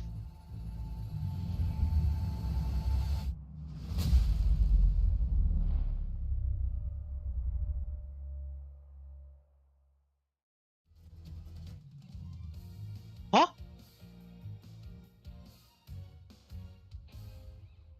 What is going on? I was still alive?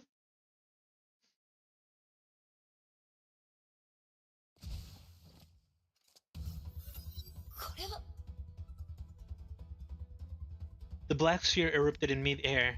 The frozen ground trembled as deadly cracks began to spread. Giant spikes of ice burst forth from the ground before breaking free and flying straight towards the black hole. The entirety of Coral was being ripped apart. Leave the hazard zone before the timer runs out. Alright! Where? Over here. I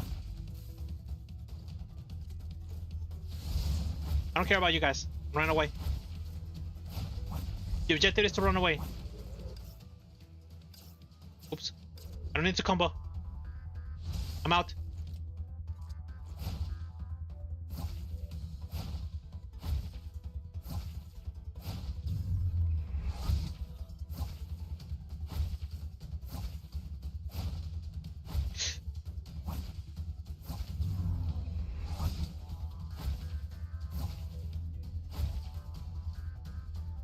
Whoa!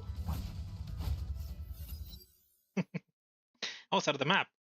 陳天武さん、あなたの検査結果が出ました。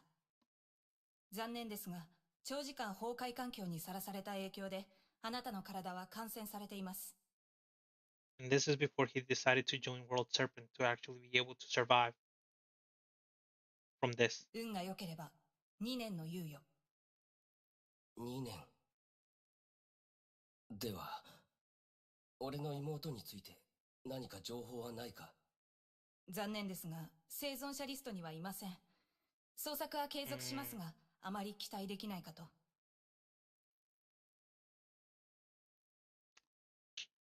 But the thing is that they were never able to gain back control of Manila.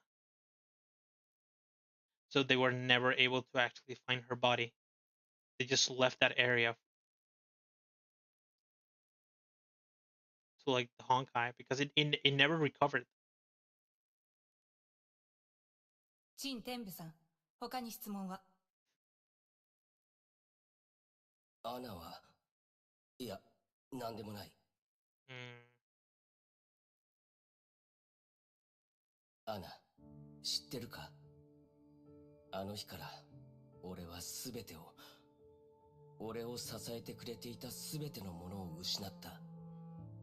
何を間違えたのか、どうすればよかったのか、未だにわからない。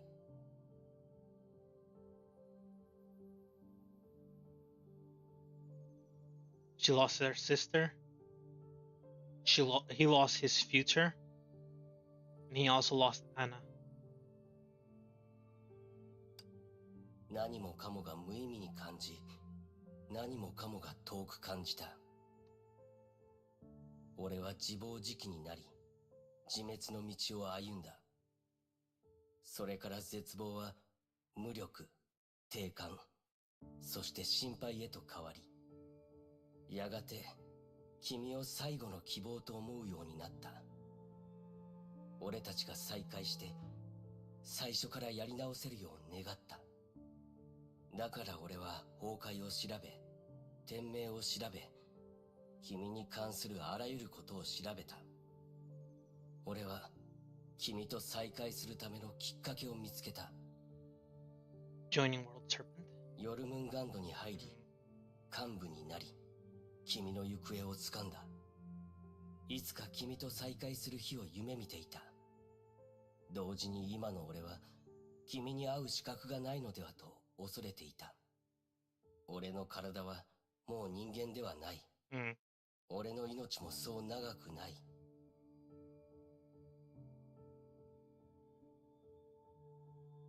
So even though he went through the operation, through the surgery of making his like body mechanical in order to be able to survive, it only delayed the inevitable. 君の見えないところで君を見守るのが俺の願いだった。ただそれすらも贅沢な願いになってしまったようだ。アナ、君に感謝すべきかもしれないし、君を憎むべきなのかもしれない。だが君がいなかったら、俺はとうにあの廃墟で死んでいたことは確かだ。God, I'm in a terrible position. My back hurts. Fix my posture. だから、アナ、この命は君に返そう。すべて君に渡し、俺の力も君の一部になる。この世界に俺たちの居場所はもうないが、もしチャンスがあったら、アナ、俺の分まで生きていてくれ。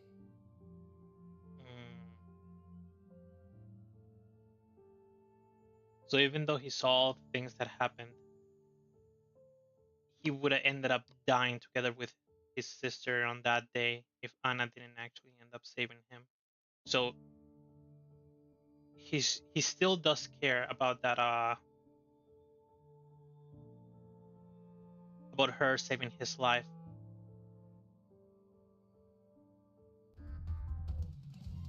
And that's why he says,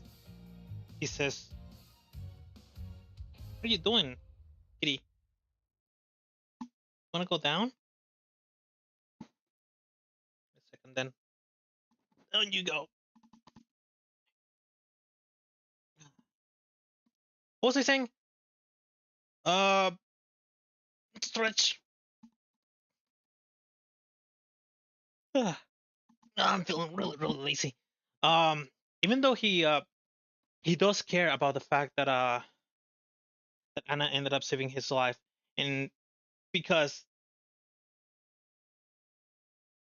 he has like that depth, he owes her his life, even though she may have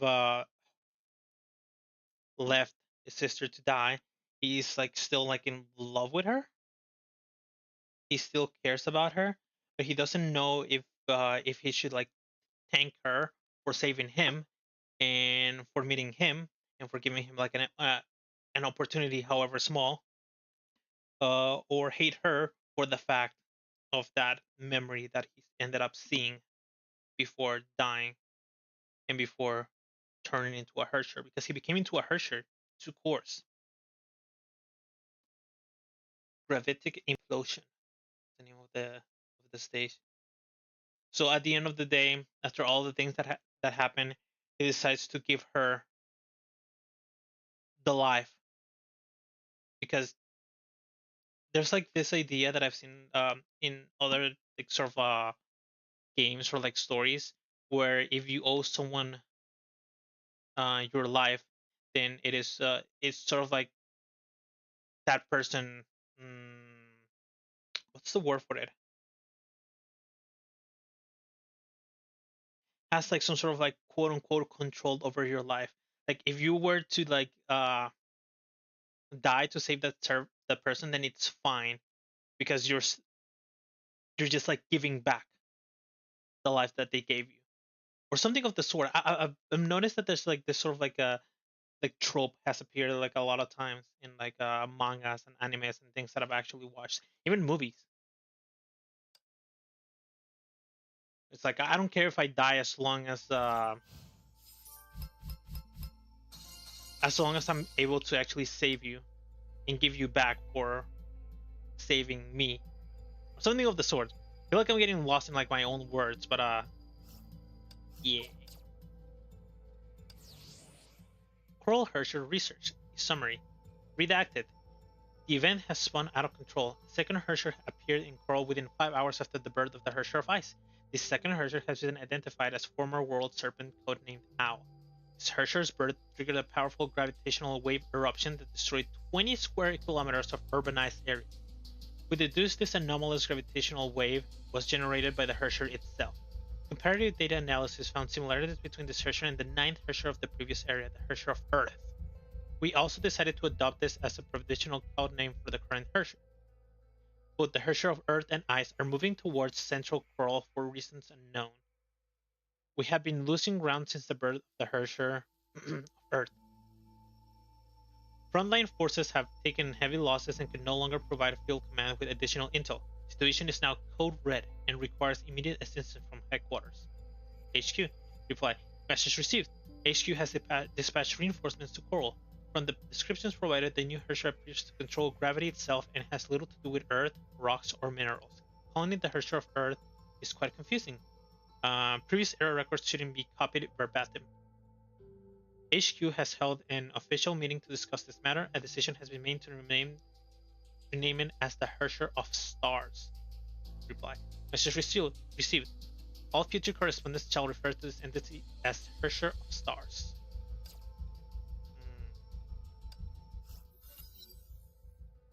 Schicksal Base Camp, outskirts of Coral. 隊長、まずいです。サンゴ島に新たな問題が発生しました。落ち着いてください。何があったんですか？今、サンゴ島の崩壊エネルギーが急速に上昇中です。今までにないほどの反応です。また、爆発の中心地に異常な重力波動を検出しました。この重力波動は今もなお拡大中。The Herrscher of Stars and the Herrscher of Ice. そして、それを上回る問題が、この異変の中で、新たな律者反応が出現しました。This is like a crazy situation. It sounds so insane to think of 3 Herrschers being in the same area at the same time. The Herrscher of Thunder, the Herrscher of Ice, and the Herrscher of Stars. Durandal rushed out of the tent to check what she had. Durandal rushed out of the tent to check what she just heard, and saw a black sphere and massive rocks in the sky. She then realized that the rocks were pieces of buildings torn from the ground itself.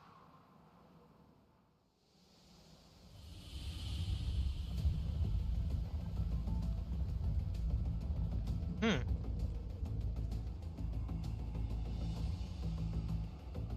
何ですか？この怪物は。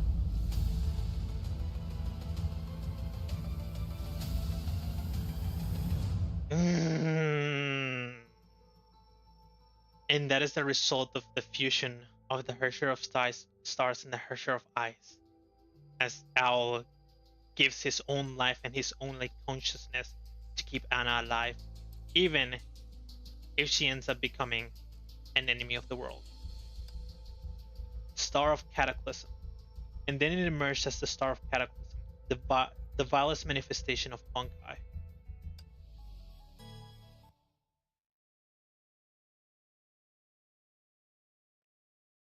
この戦闘は勝たなければいけません。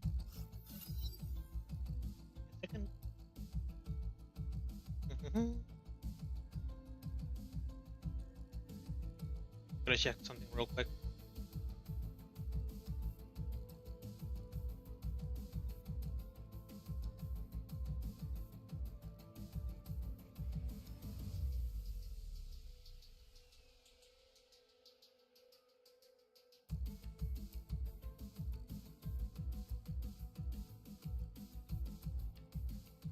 Oops. It's not the outfit that I wanted. There we go. Schicksal Base Camp, outskirts of Coral.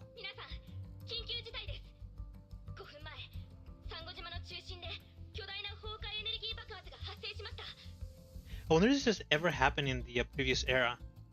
Honkai, not a Honkai, a herrscher fusion.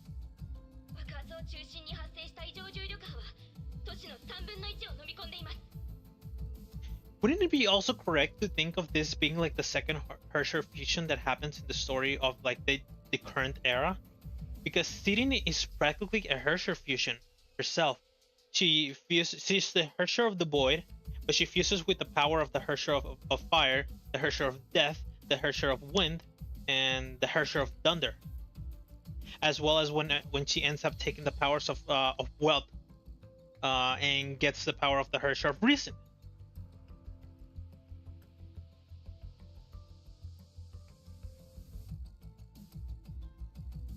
I think it'd be correct to think that this is like the second big fusion of herrschers that happens in the current era.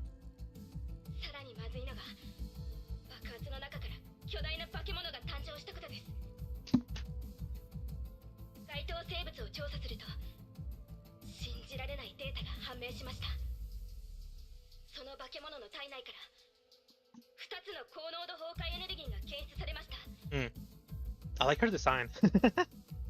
I like the idea of like when every single time that we fought like the herrscher of ice, it was in that like field of like flowers, and so the flowers ended up getting like incorporated into her design, which is also pretty cool because she's a Shariak, and when Cecilia just like sacrifices herself, a field of flowers gets like is like spawned from the ground, and the flowers are also what end up healing the entire life of Siberia. The blood flowers. Is there anything else that I can pick up? That's like a little flower on her head as well, and she has like a very like a dress, and she has like this feeling of like it's not like a fusion, and she keeps more of like a since Owl gave his like own powers to like Anna, it has like it keeps like a sort of like a design that makes it look like more like Anna, because Owl is like gone, or like Owl is just like no longer like controlling the herrscher body or something of the sort.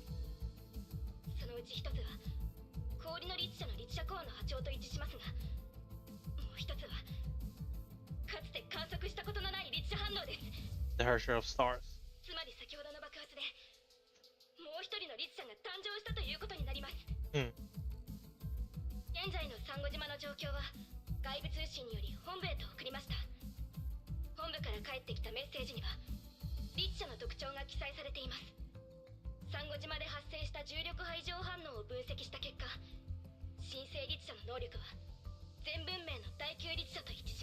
Which was the herrscher of Earth.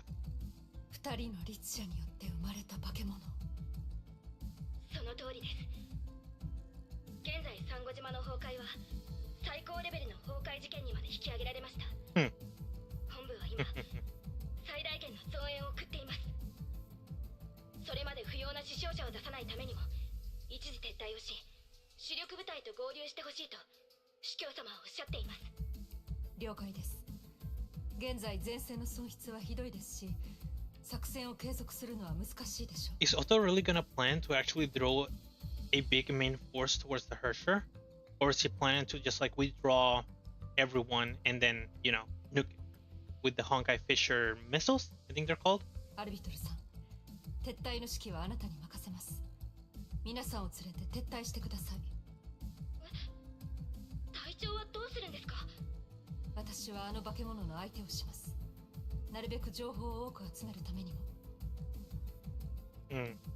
でも危険すぎます。アルビトルさん、今の状況は私たちの予想を超えました。そして時間が経つにつれよりひどくなることでしょう。何もしない方が危険な選択です。 But Durandal, what if this herrscher, this new herrscher fusion, is powerful enough to kill you? でも副隊長は重傷を負っています。もし隊長まで Then there'd be no one to actually save you. 安心してください。アルビトルさん、リタのことお願いしますね。かしこまりました。隊長、お気をつけください。I wonder if this means that she still has that sort of like recklessness that she had when she was a kid, from like the Durandal visual novel.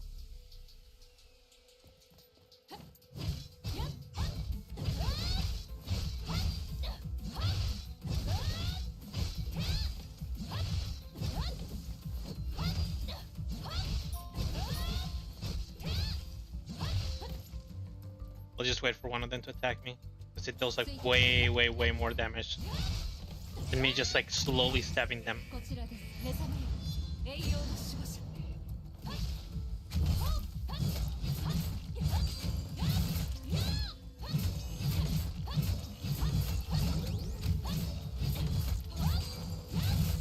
That's strange, she's not doing the dash thingy. Oh, there we go.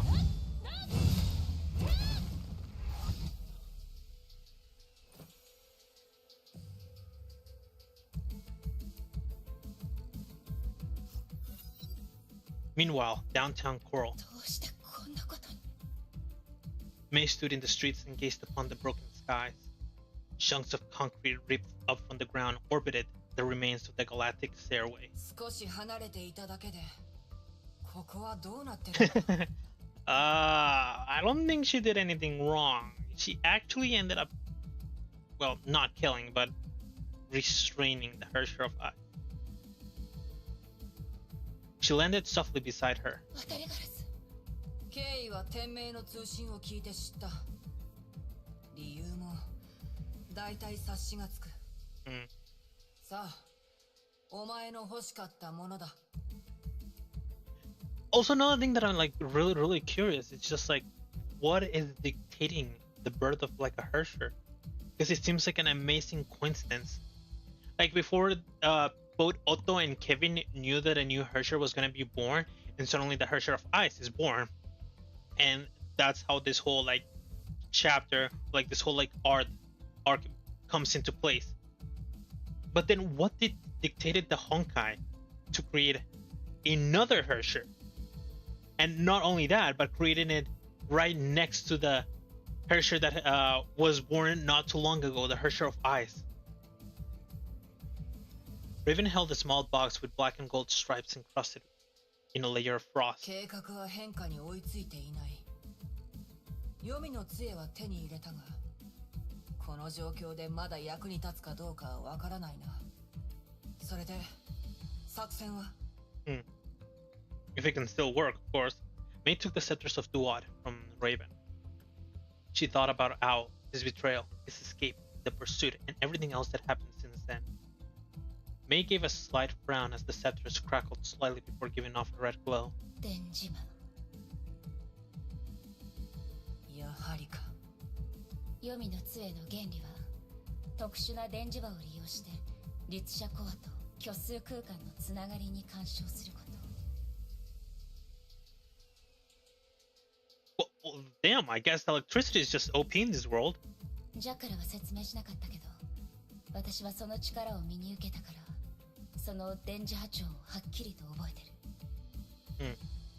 The red glow from the device spread like blood that slowly flowed into her palm, her skin, and her entire body. 雷の律者の力で同じ効果を作り出すってわけか。Well, now that I think about it, from all of the physics that I learned in school, electricity really is very powerful and very versatile if you can control it. You know, just like not let it kill you or something of the sort, or like get out of control and electrocute the entire city or something of the sort. まだチャンスはあるわ。黄泉の杖にできることは私にもできる。そしてその強度はもっと強い。でもお前が立ち向かう相手は二人の律者が融合した化け物だぞ。そいつのテリトリーでそいつに勝ちコアを奪う。チャンスは一回のみ。失敗したら誰もお前を助けられない。 And we know that somebody's coming over to give a hand, or more like she was coming over to distract and gain information about the new herrscher. そうしなければならない。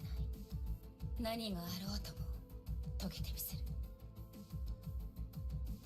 それなら私が協力します。Perfect timing. デュランダルさん。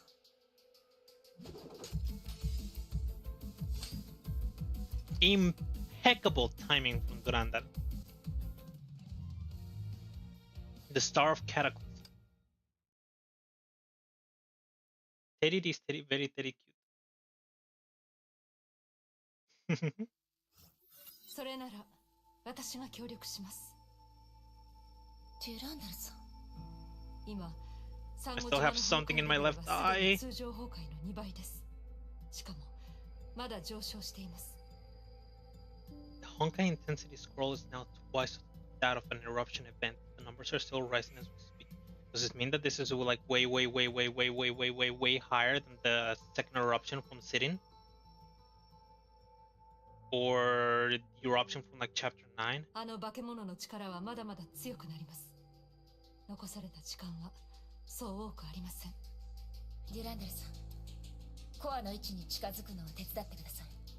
そうすれば倒す方法はあります。渡りガラス、あなたは安全な場所に。I wonder what Kevin is thinking as well. It's like, since this is all going on, he has to know, right? There's no way he doesn't know this is going on. If he can like even sense herrschers. He was able to sense Kiana without her really using her powers.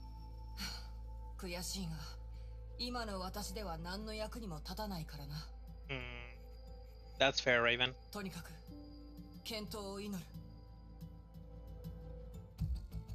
Alright. Unknown foe. I think these are mechs.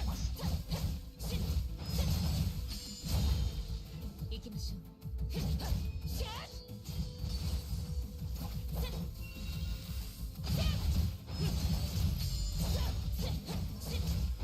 Durandal better?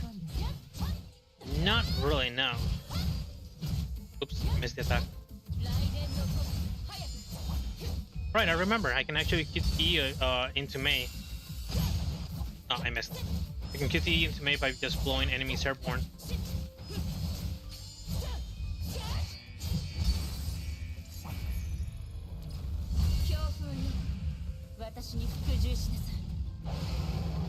Alright. Use this to stack them all up.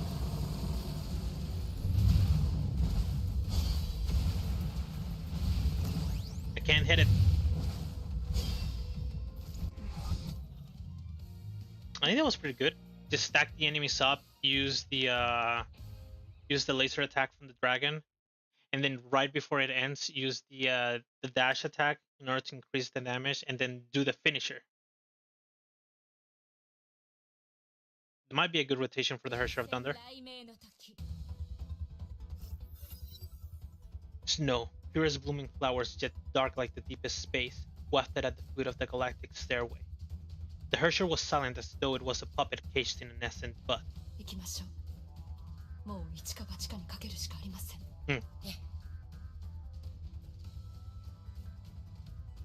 While the Valkyrie and Herrscher advanced, the black nova hurled to the earth. The gravitic sphere instantly disintegrated upon hitting the ground and tore the heaven and earth apart. A blinding flash engulfed the entirety of Coral.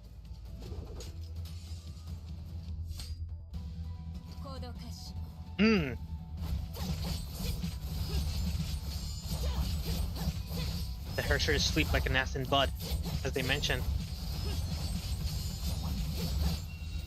And it's very, very tanky. Rhyme Star. Ouch.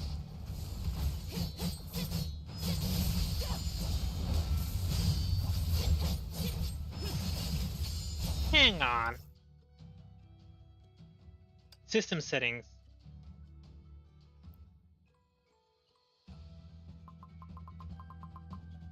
This song is a little bit too good to just like not being able to listen it while we fight.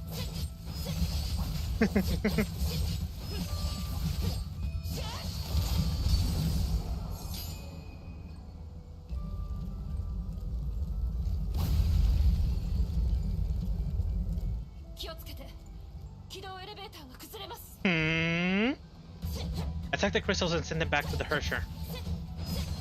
And I need to hit 8 more.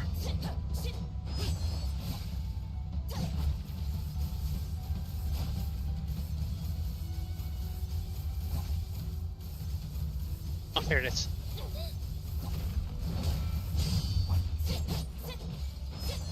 One more.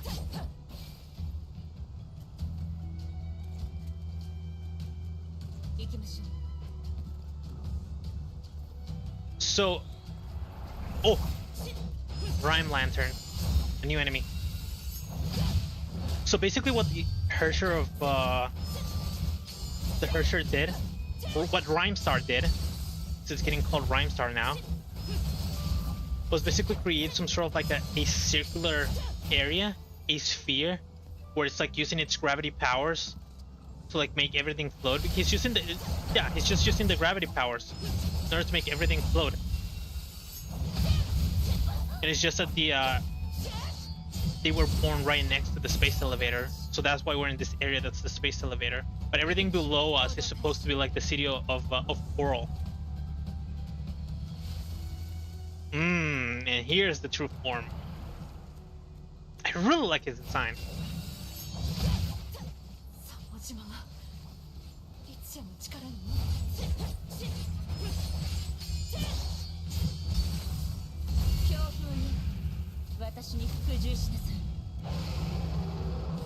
I don't need to stack it, so I can just go straight into the laser.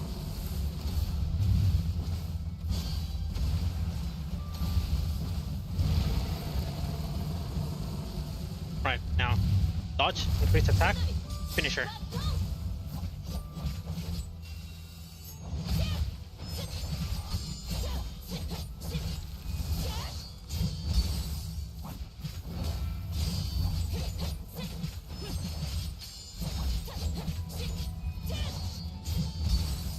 You know, this boss fight is being way easier than the other one, except for this attack.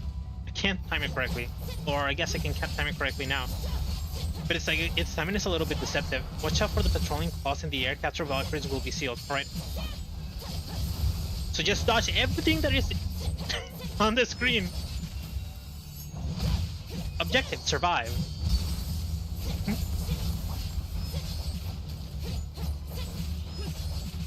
With the amount of like speed that the that Mei has, it's been very easy to actually be able to like dodge every single attack that the Rhymestar is throwing towards me. Attack the Scared Crystals to stop the herrscher from releasing a deadly explosion. Right? Perfect. This is the end.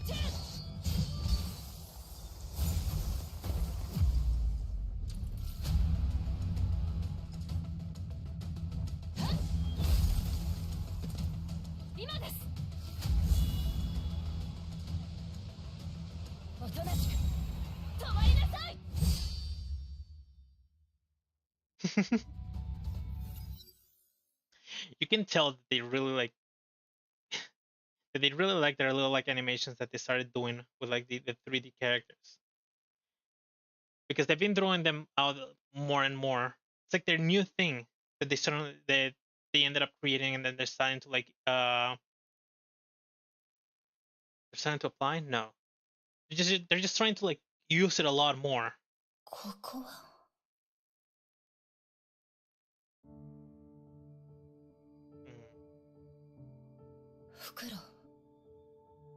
Raiden Mei, お前の勝ちだ。おめでとう。Oh, thank you. もう終わったの？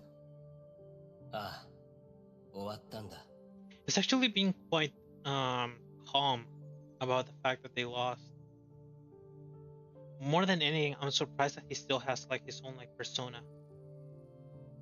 That he's still here. even though he decided to just like give himself up to Anna. 俺はただもう一度彼女に会いたかった。彼女に気持ちを伝えたかった。それも間違いだったというのか。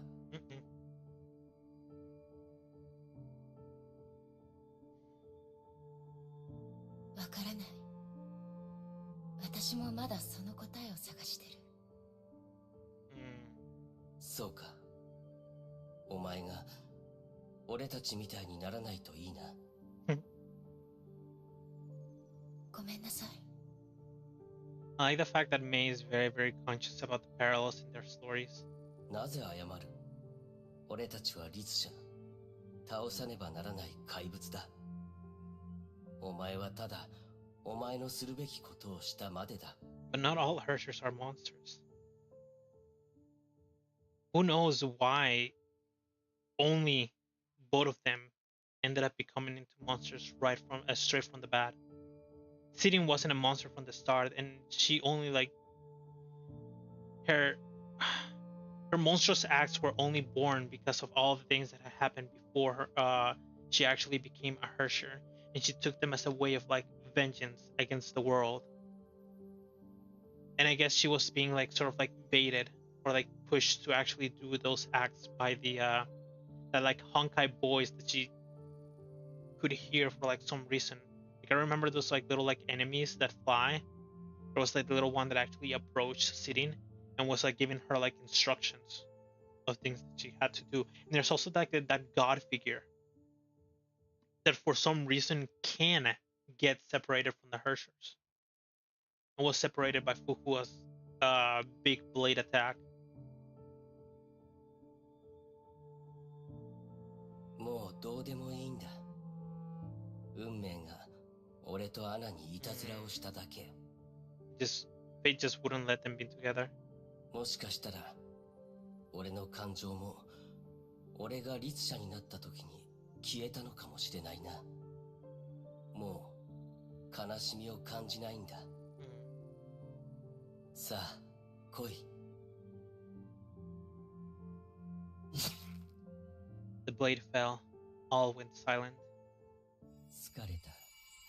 こういう終わり方も悪くないかもな。アナ、これでやっと一緒になれる。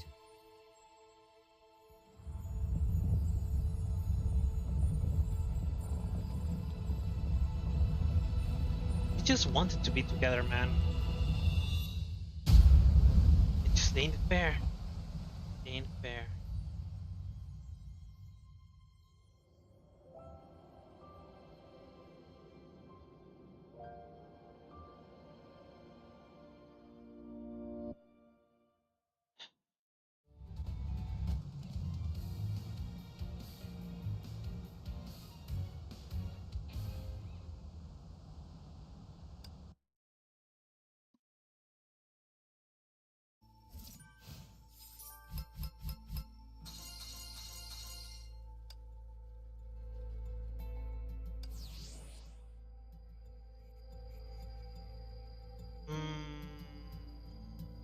Herrscher eruption event at Coral, an investigation report. I'm gonna guess that this was eruption. Warning, access limited to personnel with adequate clearance. ID, security code, supervisor Dr. Otto? No, not Otto because he's not frontline Honkai R&D team. Report on the Herrscher fusion event at Coral. Birth of the Herrscher of Ice. And 4 hours later, was the birth of the Herrscher of Stars, an anomalous gravitational wave eruption in central Coral. And 30 minutes later was the first confirmed visuals of the fused Herrschers. And an hour later, the death of the fused Herrschers. Analysis of the Herrscher fusion event at Coral. Summary. The two Herrscher cores generated powerful resonated frequencies upon contact, fusing their powers and creating a novel individual Herrscher class entity. Further investigation revealed that the Herrscher of Ice and Herrscher of Stars had prior contact while they were still human. How this contact may have affected the fusion event requires further research. Conclusions. The Coral event was a major setback in our efforts to study and understand the Honkai. The fickle nature of the Honkai and recently observed anomalies only confounded established knowledge about this phenomenon. We speculate this event to trigger mass anxiety within the academia and demoralize large segments of our organization. If left unchecked, such influences may have lethal consequences. We hope the leadership takes notice of this and enact preventive measures ASAP. And it has been censored. So if we're taking this, well, like we're supposed to take this with a grain of salt because there's not enough research on the matter. But a herrscher having some sort of like prior contact while they were still herschers having a prior contact while they were still human may allow them to be able to fuse together. So that means that maybe there could be some sort of like chance or some sort of like power or something that may happen later in the future where Mei and Kiana, maybe even Bronya, may be able to have the power to like fuse together in order to become like a more powerful being. Or something of the sort. At least that's the idea that they're throwing out here. You could see there's still like much more of like a many more hidden variables that may be needed to actually be able to fuse two herschers together. Like it's mentioning that they had like powerful resonating frequencies upon contact. So it means that they may need to have some sort of like frequency of Honkai energy to be able to fuse together. And to reach that, and maybe like I don't know, some sort of like 1 in million kind of thing. Or maybe for the like the Honkai god to be able to actually give them their powers or something of the sort. Like the Honkai god sort of like helping them in order to be able to achieve that fusion. Alright, double movie before the end of the chapter. The storm blew over. The sun shone upon the land. Schicksal relief forces assembled in the gentle sea breeze. Mei stood on the shattered breakwaters. The prosperous island state of Coral was now a desolate ruin. The waves seemed to carry the souls of the deceased and remains of civilization to where they belong. This incident will be regarded in history as a disaster almost too terrible to behold. この2つのコアはまだ生きている。成功だ。お前の目標に一歩近づいたな。Just really mentioning it as the fact of they didn't really kill the herschers. They're just like stopping them and putting them in like a state of inaction, where they can do nothing other than just be like two rocks or like two gems. Sort of like seal them. Or maybe we still need Kevin to be able to actually seal them. Because they did say that the scepters of Duat were only there in order to be able to like capture the Herrscher. But I don't know if because Mei is like stronger and she's like the Herrscher of Thunder and she's able to use the power of like electromagnetic waves or like the electromagnetic field the scepter of Duat was using. She's able to actually seal the Herschers herself without needing the help of like Kevin. 黙り込んでどうしたんだ？拍手でも待ってるのか？喜べ。これはお前の勝利だ。勝利と呼べるものとは思えないけど。Mei looked at the mercenary. Raven ignored her and tinkered with the third divine case she salvaged. Both of them remained silent for a long while until Raven finally raised her head. こんな結末、受け入れられないかもしれないが、私だって同じだ。誰もこんなことになってほしくなかった。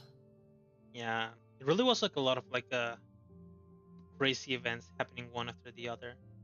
For the new Herrscher to be born as a part of like Schicksal, and the next Herrscher to be born as a part of like World Serpent. For Owl to betray both of them in order to try and save Anna. For the life that he owes her. For both of them not being able to actually stay together. For both of them, for Anna not being able to actually defeat the Honkai persona inside her. It still is like quite unknown as to why Mei. I mean, I say this, but for Kiana, Otto mentioned that the only way to be able to actually save Kiana and her still being able, without sealing the herrscher of the void, and her being able to actually use the powers of the void, was for there to be some sort of like sacrifice from one of her like closest friends or like family members in order to be able to save her. And for Mei, Kevin mentioned that he was not going to let her lose herself to the Honkai. So maybe these are like the two things that allow them to remain human. But there's still like the question as to why Sirin was able to actually remain human. What is the reason as to why Sirin was able to keep so much of her like her humanity, not become just some sort of like doll against the some doll for the Honkai? She was still able to talk. She was like very very aggressive against. Maybe that's the reason. Maybe it's the aggressiveness against humanity that allowed her to still retain so much of like her persona in comparison to like Kiana and Mei, since both of them don't bear any hatred against humanity or against people. So they needed something else in order to be able to keep their own persona against the Honkai. And well, now the thing about the Honkai persona for Kiana is it's a very like special kind of whatchamacallit situation, because the Honkai persona for Kiana is sitting. It's another person in itself. だがこれが世界だ。世界とはずっとこうだった。She stood up and gave Mei a gentle pat. Two looked to the sun sinking into the horizon. Night would soon approach. だから元気を出せ。お前には守りたい者がいるだろう。ほんの少しの弱さでも相手を失うには十分な理由になることがある。What's also crazy is that this entire situation happened in a single day, and not even in a single day. It happened in like 8 hours, no, 6 hours, in a total of like 6 hours. 今までずっとそんな気持ちで子供たちの相手をしてたの？教えないさ。Stretch. そろそろ戻りましょう。戻る前にもう一度フクロウに会いに行くといい。Raven said as she pointed to the beach in the distance. そこの海岸に天命のバルキリーがあいつとアナの墓を建てた。私もそこから戻ってきたばかりだ。あいつは悪人であり、ヨルムンガンドは裏切り者を許さない。He's not a traitor in the sense of like of Owl wanted something to just like hurt people. He betrayed World Serpent for the sake of Anna. だから、お前と私の他にあいつのことを覚えている人はもういない。And I think that's fine. The sun glowed red as it slowly sank.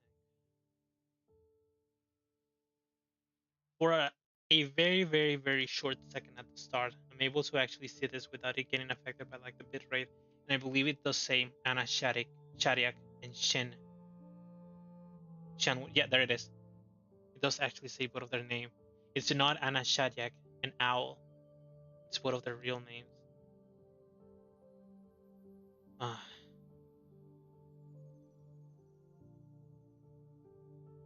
And at the end of the day, this is like the only way that they can actually be together in death. Mia arrived at the beach. A Valkyrie with flowing blonde hair took her attention. デュランダルさん、律者になってしまいましたが、アナさんは死んでも栄光なるバルキリーです。彼女は使命を果たしました。今はゆっくりと休んでもらいましょう。I'm really glad that Durandal is the one that's here, because if it was anyone else, he probably could have ended up treating Anna as some sort of villain from start to end.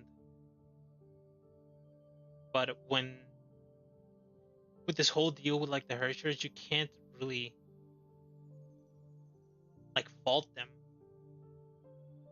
It's like they lose control over their bodies, they lose control over themselves. It's like the real person that's inside that body, the one that's the real persona, the human persona, does not wish to hurt anyone. But it is the Honkai persona and the Honkai powers that actually pushes them to hurt the people around them. Durandal gave a salute and mourned the young Valkyrie. このネックレスは彼女の？ええ、彼女の大事なものです。いつも肌身離さず持ち歩いていました。Mei took out another similar necklace from her pocket. She acquired it when she seized the Hersher's core. それなら、これを返しましょう。Mei pieced the two necklaces together and placed them on the headstone.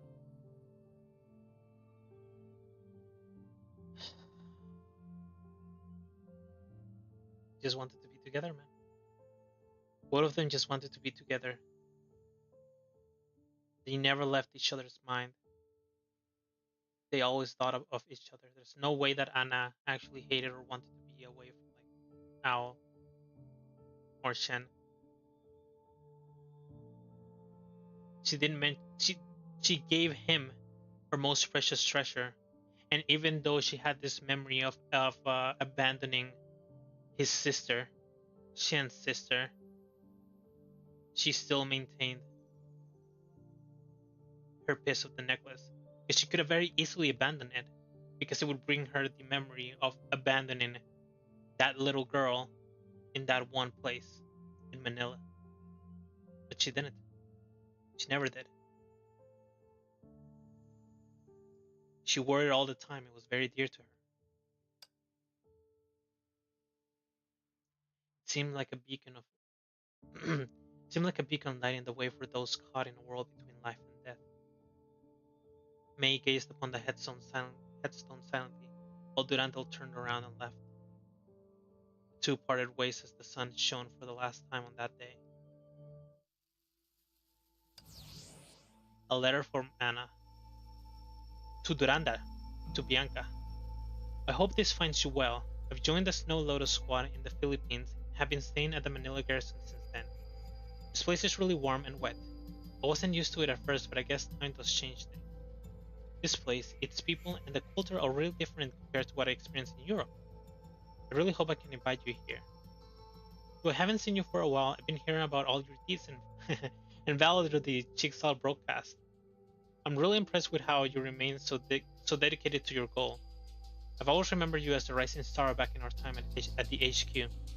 Everybody loves being around you and talk about your ingenuity, skills, and talents. But I know you're driven by your sense of duty. You're strong because you've spent a great deal more time training than any of us. This is the first time I've told anyone about this, Bianca. I started thinking about a lot of other things after leaving HQ. I realized that a Valkyrie's duty isn't as innocent as wonderful as we had thought. Nevertheless, I'm proud to be a Valkyrie. I will continue to train hard.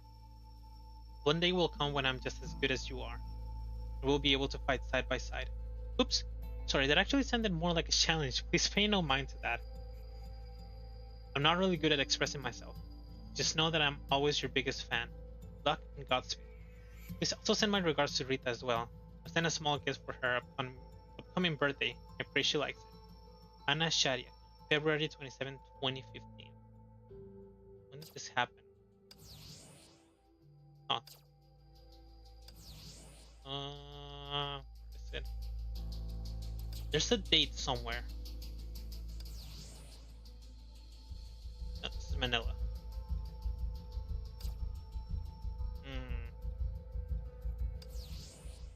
Right, I was mentioning that this happened in a total of 6 hours. Single date, 6 hours. Almost to the T. The only difference was 3 minutes of difference from it being just like 6 hours. And now the last movie.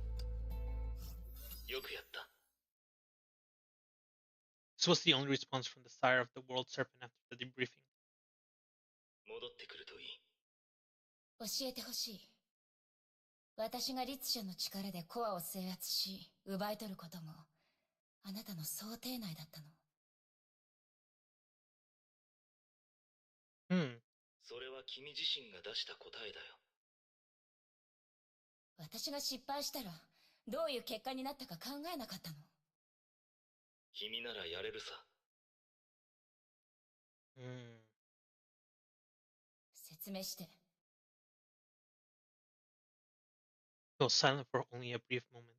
この崩壊で、二人の律者が誕生した。そして二人は一つになった。The thing is that he doesn't sound surprised.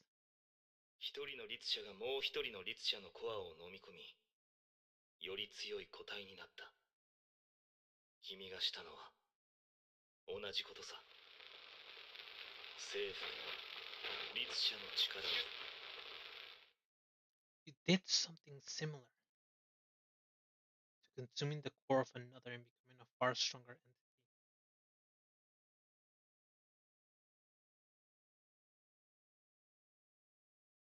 Does he mean? Is this why there's no longer a Honkai persona inside her? He means that she actually ended up consuming, or like the herrscher of thunder allowed herself to be consumed by Raiden Mei in order to bring forward this new form that is the herrscher of thunder, rather than the other form that we've seen in manga.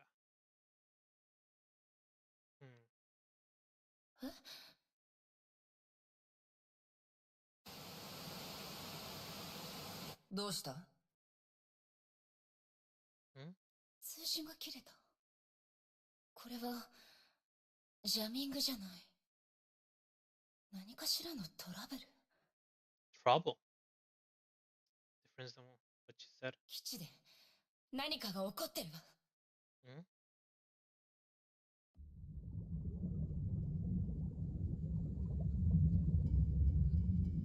この果てしない夢の奥で変わり果てた自分を見つめる。Pua!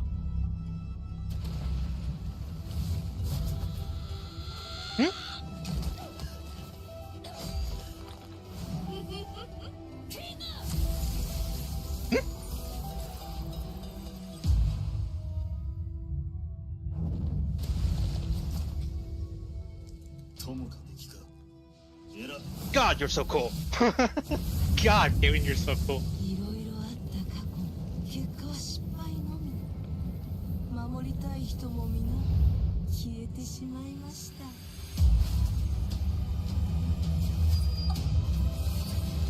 Feathers. 骨に刻まれるほどの憎しみだけが生まれ変わるほどの成長を遂げさせます。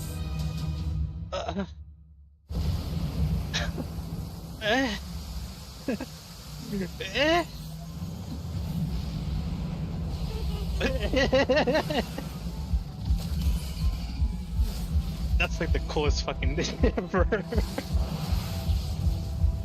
Riding a missile.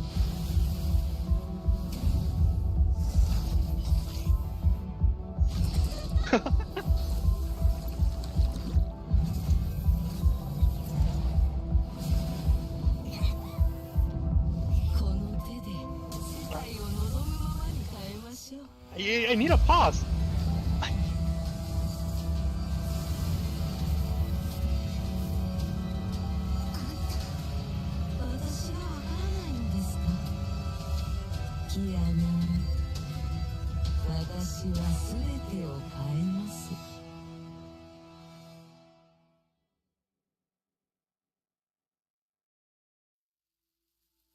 Thank you for the pause, but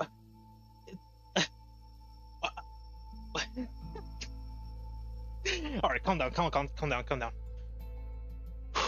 Think. Connect the dots.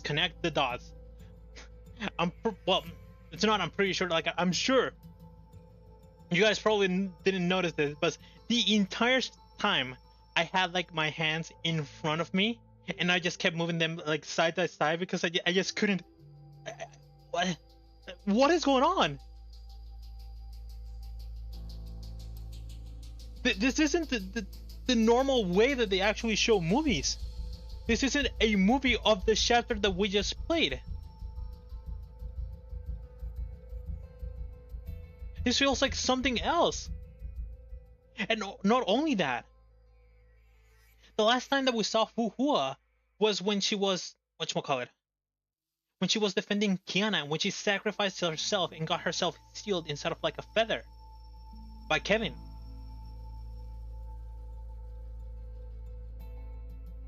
We didn't, the last time that we saw Fuhua was on like her other form,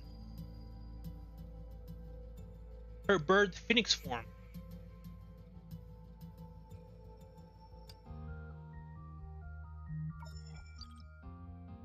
Wait, maybe I shouldn't check it from here. Last time I saw it was on, oh, not this one. I bet you're getting off live soon, but hey, what's up? You'd be correct, because I just, what time is it?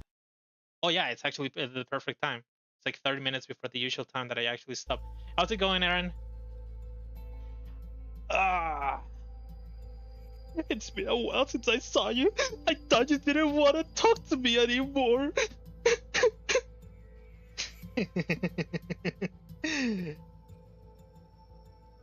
Hope everything is going well for you, buddy.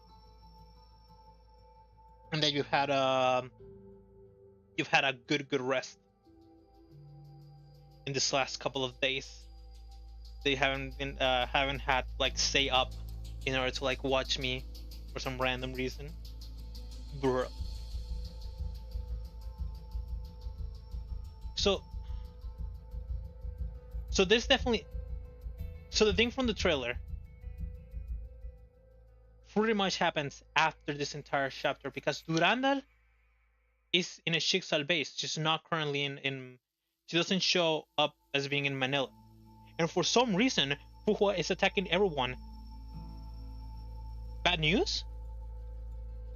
What's wrong? For some reason, Fuhua attacks Durandal, Kevin, Bronia, and Kiana. She also has like a complete new look. She's completely been taken over by darkness. Red eyes, dark clothes. She actually has like monochrome clothes, black and white.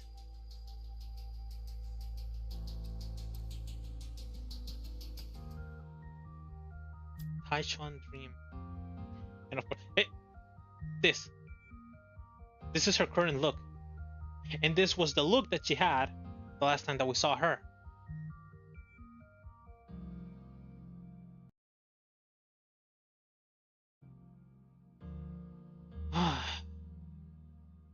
The Immortal Phoenix.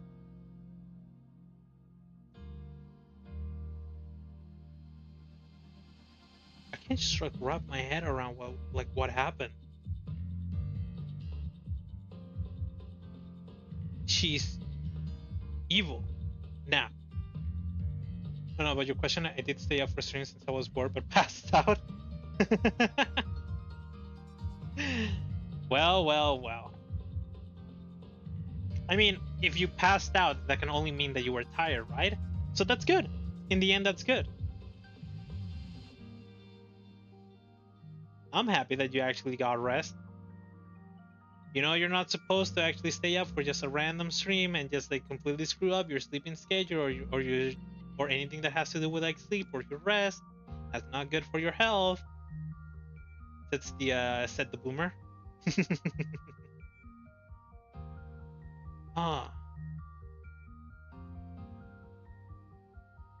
The feathers as well. Normally the feathers look golden. And they looked purple when Sidin took over them. But the feathers that Fuhua was currently using now were like black and red.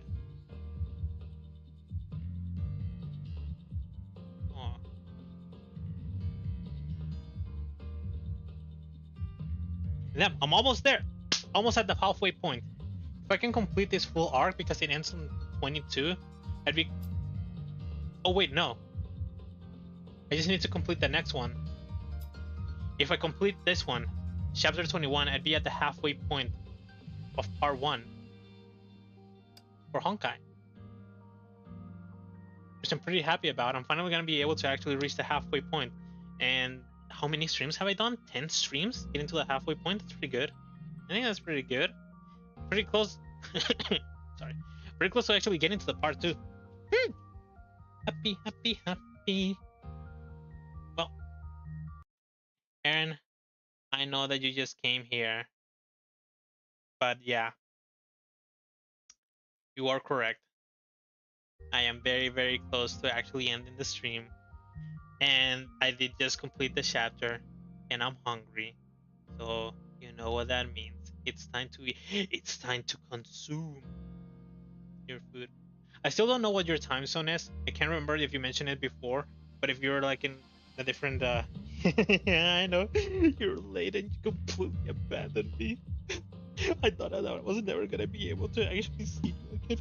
I missed you. I thought that I was completely left alone out by myself. It's been quiet this last couple of days. As I might say.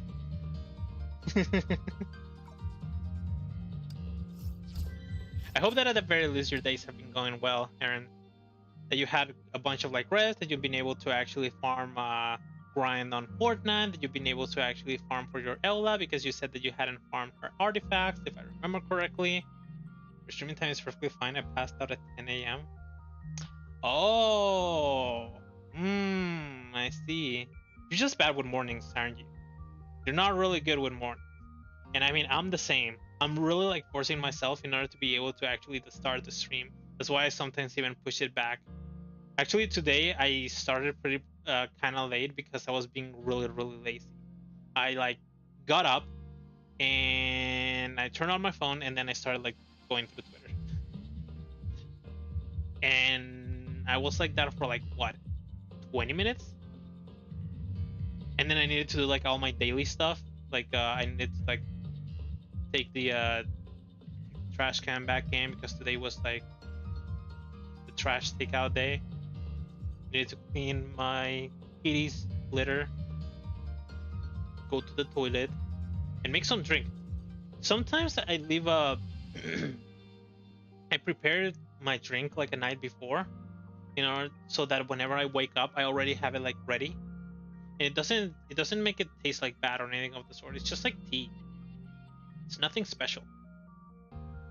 But I didn't. This time I didn't. And then I had to do like all those things. And that's why I ended up starting late. But what day is it today? It's Thursday, right? Yeah, it's Thursday. So tomorrow is the last stream of the week, and I'm gonna be starting. I'm only gonna be starting this, and then until next week, I'm gonna be able to actually see what's next on the story.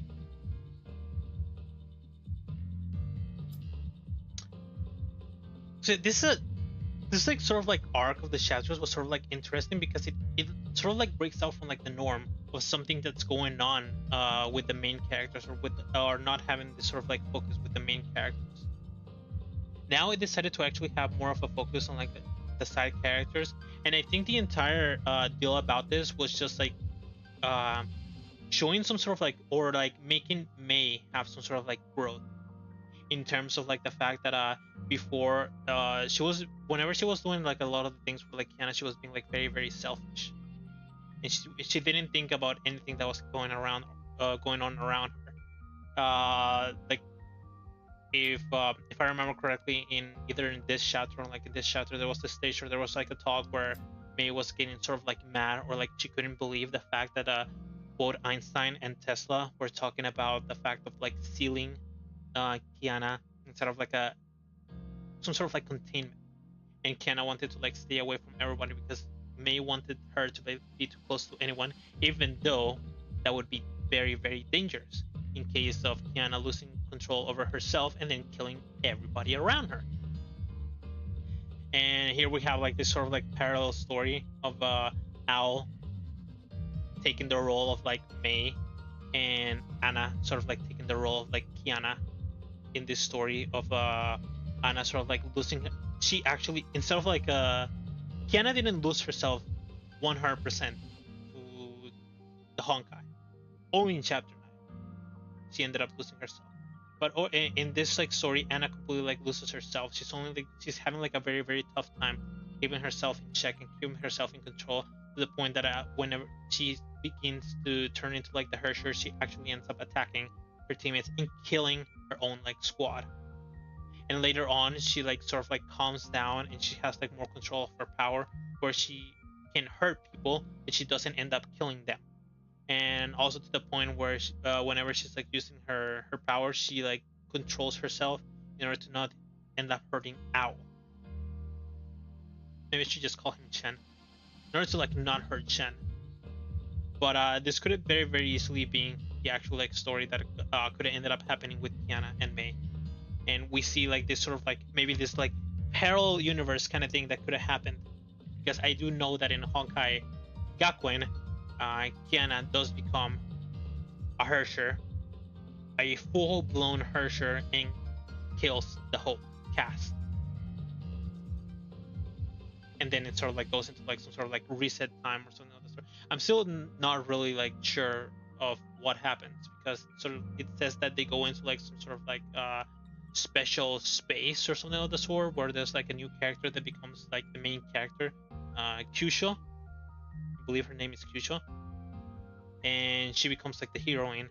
And there comes even like a point where she even fights against the herrscher Kiana and even a herrscher Mei, as both of them become like some sort of like Honkai gods that try to like destroy the world.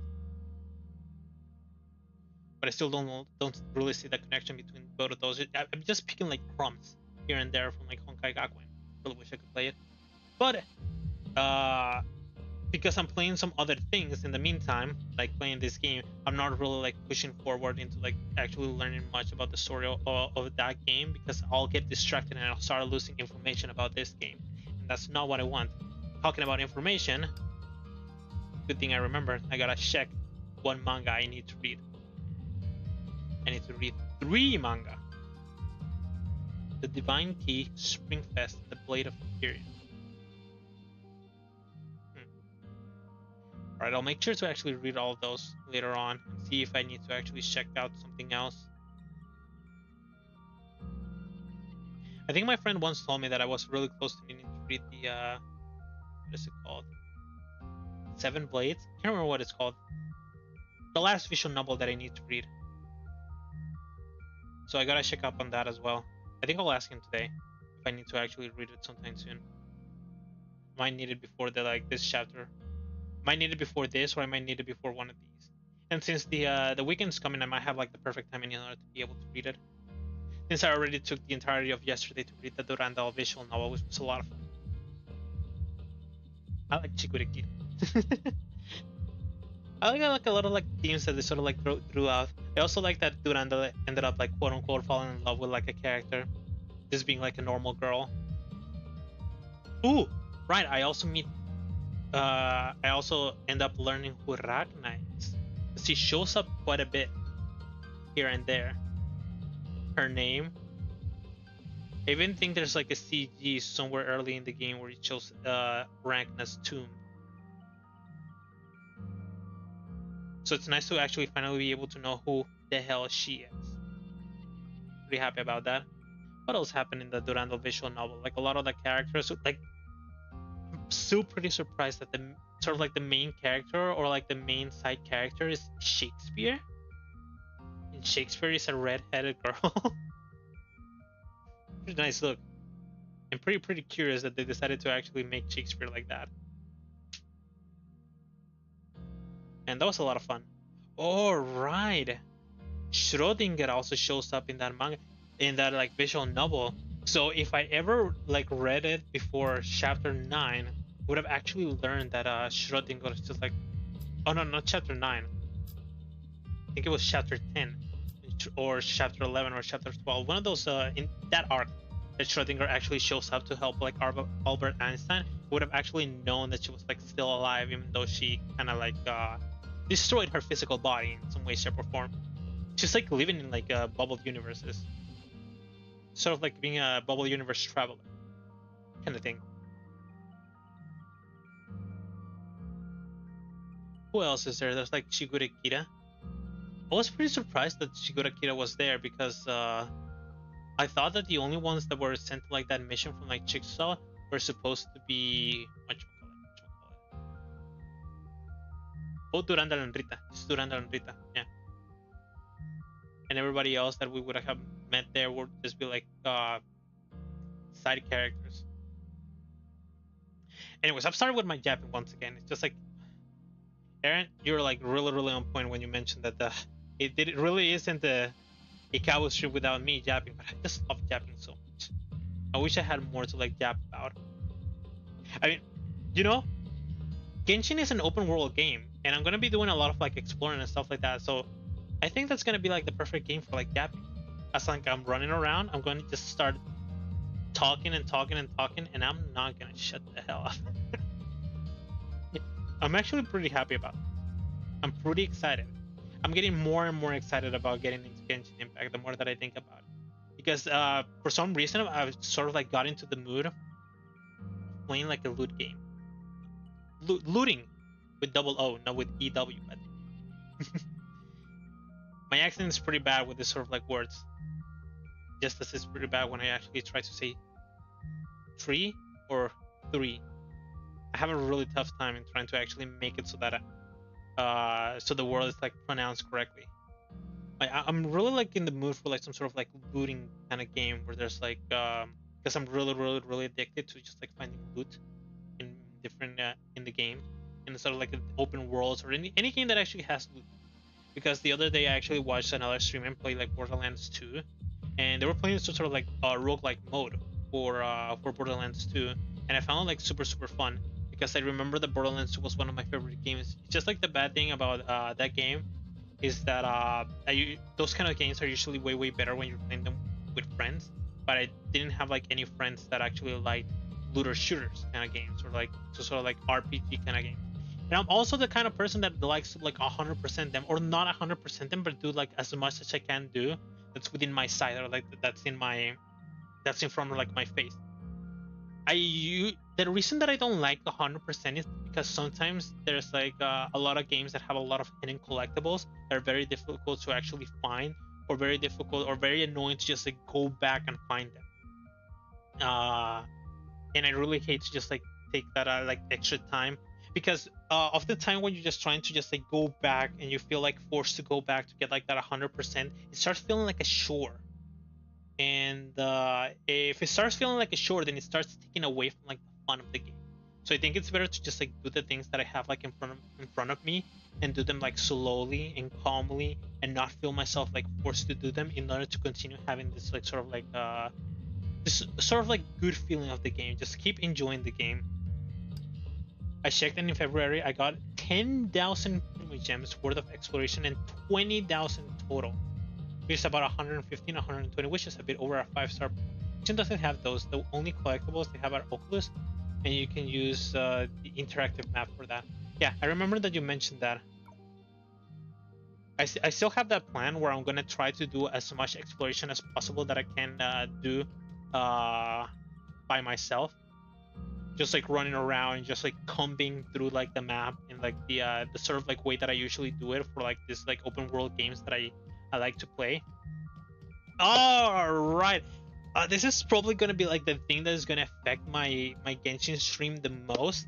I am very unique with the way that I play my open world games, and here's the reason why people might really end up hating it. I don't think, even though Genshin is it's like a very popular game, I don't think it's gonna bring me like new viewers or anything of the sort.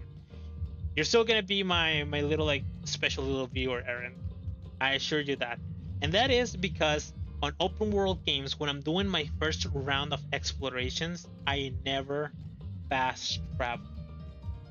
Or like most of the time, I only try to fast travel when the game makes me fast travel.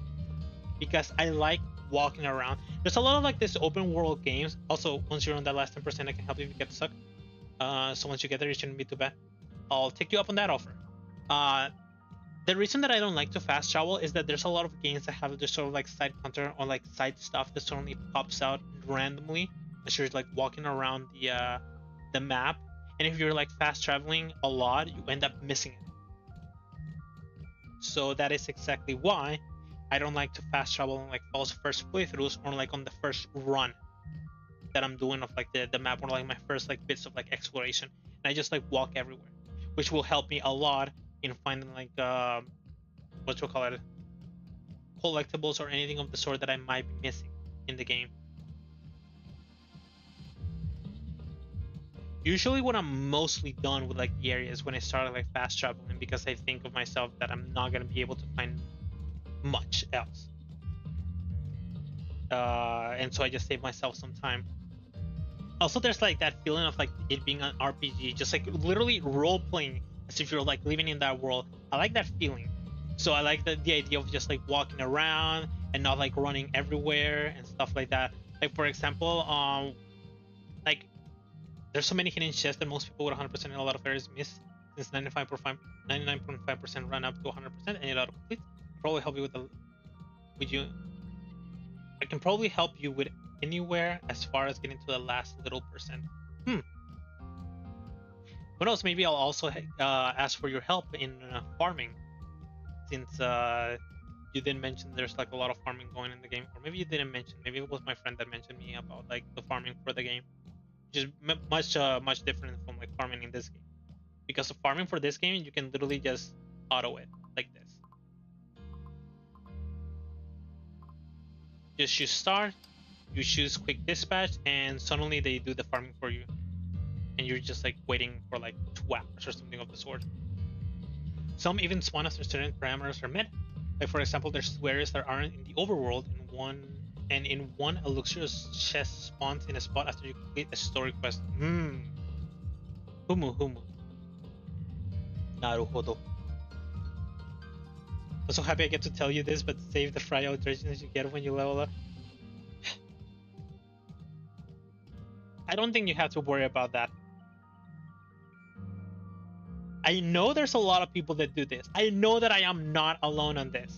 I am one of those people that actually doesn't use any of their fucking items whenever they're playing the game. If I'm playing a whatchamacallit, if you're playing like an RPG that's like turn-based and there's like items like healing or there's like attack up sort of like items, I never end up using those like attack up. I only use like the healing items. Or most of the times I try to do it without healing items. I don't know why. I just like I hate the idea. It's like it's the idea of like trying to use all of those sort of items in the in a boss or whenever something like gets tough. But for some reason you end up finding like a solution of doing it without using those items. Yes, but you know how resin is in Genshin is so different. I had to see about that because this game, the stamina that it has, stamina. It is called stamina. This is like the biggest problem with a lot of the gacha games. They have like different names for all of like their energy systems. Like this game is called stamina. I've seen some that are called like mana. I've seen some that are just called energy. Artifacts are important, but it's vital that you don't use your fire resin to turn them into resin. If you get stuck because of the lack of artifacts, I can help you or something. We'll see about that. We'll see if I end up getting like stuck on like my artifacts. Might be able to find like some ways in order to actually make it all work. Because like I mentioned, there's I play like other games that have some sort of like similar systems. I've heard that Genshin is very friendly in terms of like the farming. Well, maybe not friendly in terms of like needing farming in order to be able to explore the world. I think that's like the best way to put it.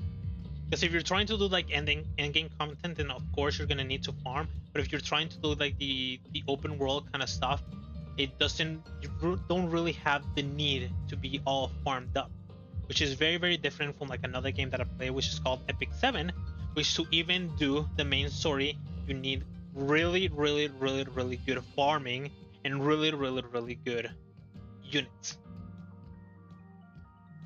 It's never worth using your fire resistance and early.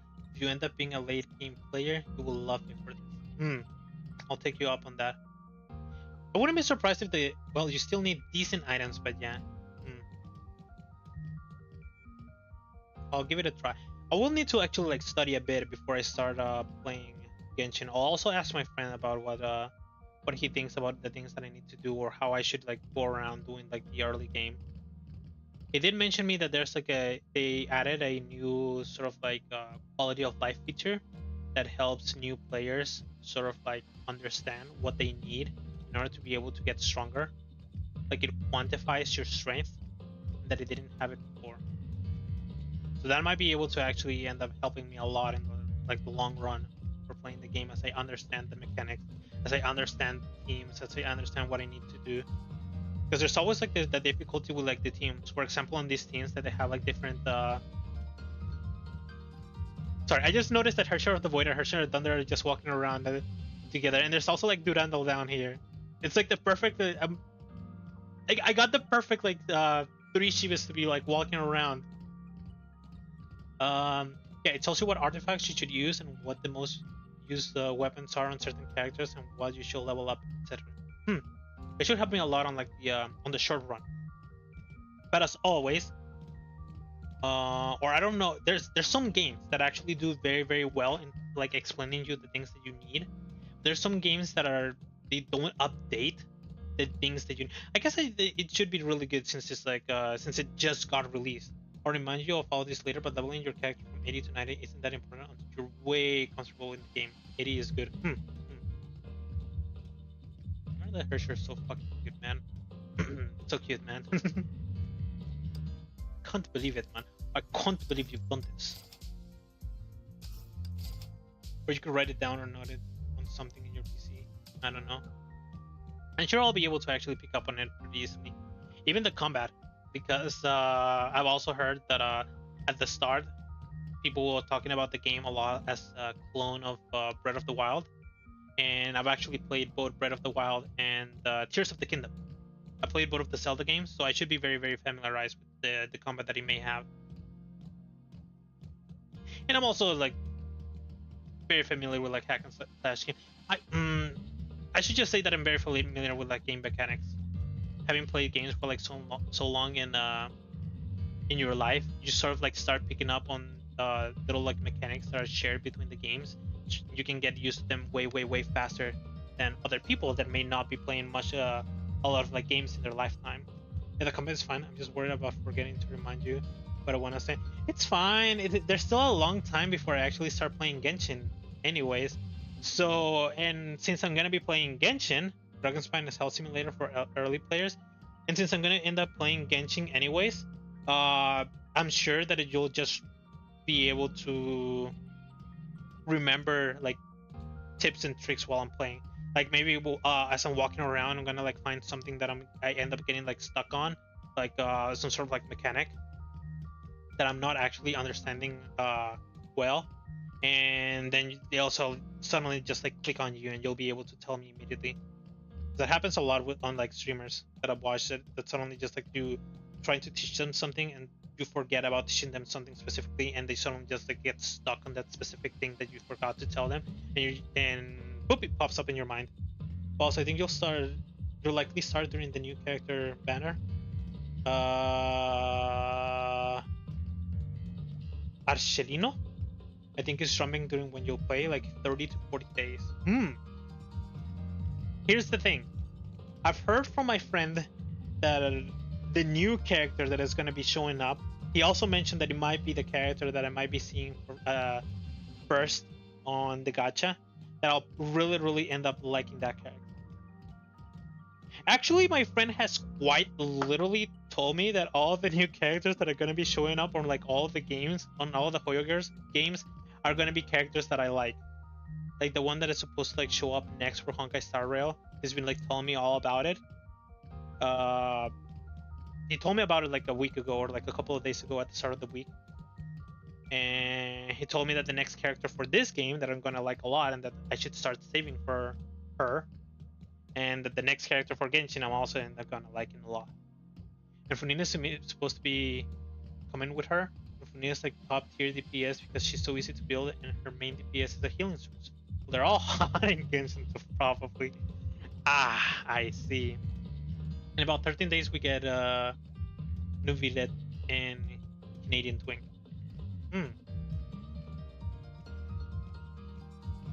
All right, I guess I should just tell you this now, but I'm not very much of a meta player. Like at all, like a lot of the games that I play, I'm more of like a. I find, and I follow more on what I might like, on what I might find comfortable, and I just go off of that. And if it affects me like endgame, then I'll figure it out later, kind of thing. That's usually what I do in like games that I play, like gacha games that I play. Because oftentimes when you start like focusing too much on like meta gameplay and in meta gameplay and in endgame, you can get really stressed and burned out on games that you actually start playing. Like for example, for Epic 7, you needed to like do a lot of things, like a lot of things in order to be able to have like an actual quote unquote comfortable time playing the game. But instead of it being comfortable, it's just like you have to be maxing a bunch of like stuff because you need to farm, you need to get like the strong characters, and you need to be careful about certain things that you do so you don't end up breaking like your account and stuff like that. And it's just like it's too much. It's too much. It's too annoying, and it just like instead of having fun with the game, the game starts becoming more of like a chore. If it becomes like a chore, then you start losing the fun of it. Furina is also fun to play. Obviously, her skill specifically is her DPS, so she's a good off character that can also be a main DPS. Well, not even on the field. Sounds nice. So you can use who you're comfortable with and not even need to use Furina. Humu. That's actually good. I've also heard that you also can't brick your Genshin account compared to like other games, other gacha games. So I'm also very happy about that. And I'll probably be very free to be able to waifu pool on it or husband the pool. Because for example, this game is pretty easy in terms of the things that you need to do, but my friend has already told me that it gets much tougher as you start nearing the end game, because they have a weather system where there's already like a weather system, which is literally this. I cannot click on it, but pretty much this is like a special thing that it makes it so that you deal more damage with certain things, and then later on or nearer to like the end game, you actually end up, all of like the ending stuff has that sort of thing where it's just like you deal more damage with this, or they might even have like a minus where it's just like deal more damage with X element and deal less damage with Y element. So you end up like needing a bunch of like stuff in order to be able to do end game properly. But since endgame so far has been pretty easy, I wonder if I'm gonna be able to actually just like be safe with just like the characters that I have, which are Senadina, Coralie, and maybe Helia, even though I'm not pulling for her weapon to be able to save up for the next thing. Now the good thing is that I finally got my first free arm, which is like an upgraded version of like their normal weapon, which is supposed to be really strong. But like also have her because she's an insane DPS, but Nubilate is also insane. He's the only character I've seen solo the final abyss floor. Well, we'll see.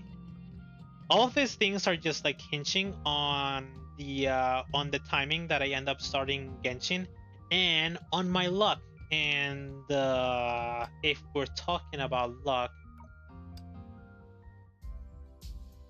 well, it's not really good. As I've already shown before, 81 pulls to be able to get her. 81. And then I got lucky on her yo-yo. But yeah. We'll see how lucky I get. We'll see if I end up going all the way up to pity every single time. But if I get if I end up going all the way up to pity every single time, then I doubt I'm gonna be able to actually do something and get the characters that you're actually recommending to me. Really possibly you'll start on Father or Furina's banner. And I'll probably end up pulling on one of them. And I hate myself because my luck is terrible. God damn it, why does my luck have to be so like one-sided? It's always very, very, very, very on one side of the spectrum. Either very lucky or very unlucky. Ah! This is the biggest pain of gacha, and this is probably the reason why I'm more of a... I don't like meta that much, because I get so unlucky that I can't follow the meta properly. And usually because to follow the meta, they usually do like a lot of stuff that makes you have to swipe. And I really hate that. Like, I'm very, very fine with playing the game, but if they're trying to force my hand on their monetization, then yeah, I start having like second thoughts about that. I put Ella in her weapon in a little over 1 pity Word of Wishes, and I normally put at 8 pity. And Genshin is so random, it's a joke. In every game. Do not trust pity.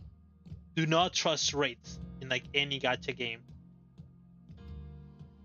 If it's not 100%, you're losing. You're taking the L at one point in time, or at most points in time. Do not believe in luck, because the Lady Luck is not smiling. Or at the very least, it's not smiling at me. It's a lesson that I've learned. Don't trust in luck. You'll get fucked. You'll get screwed over and over and over and over and over again.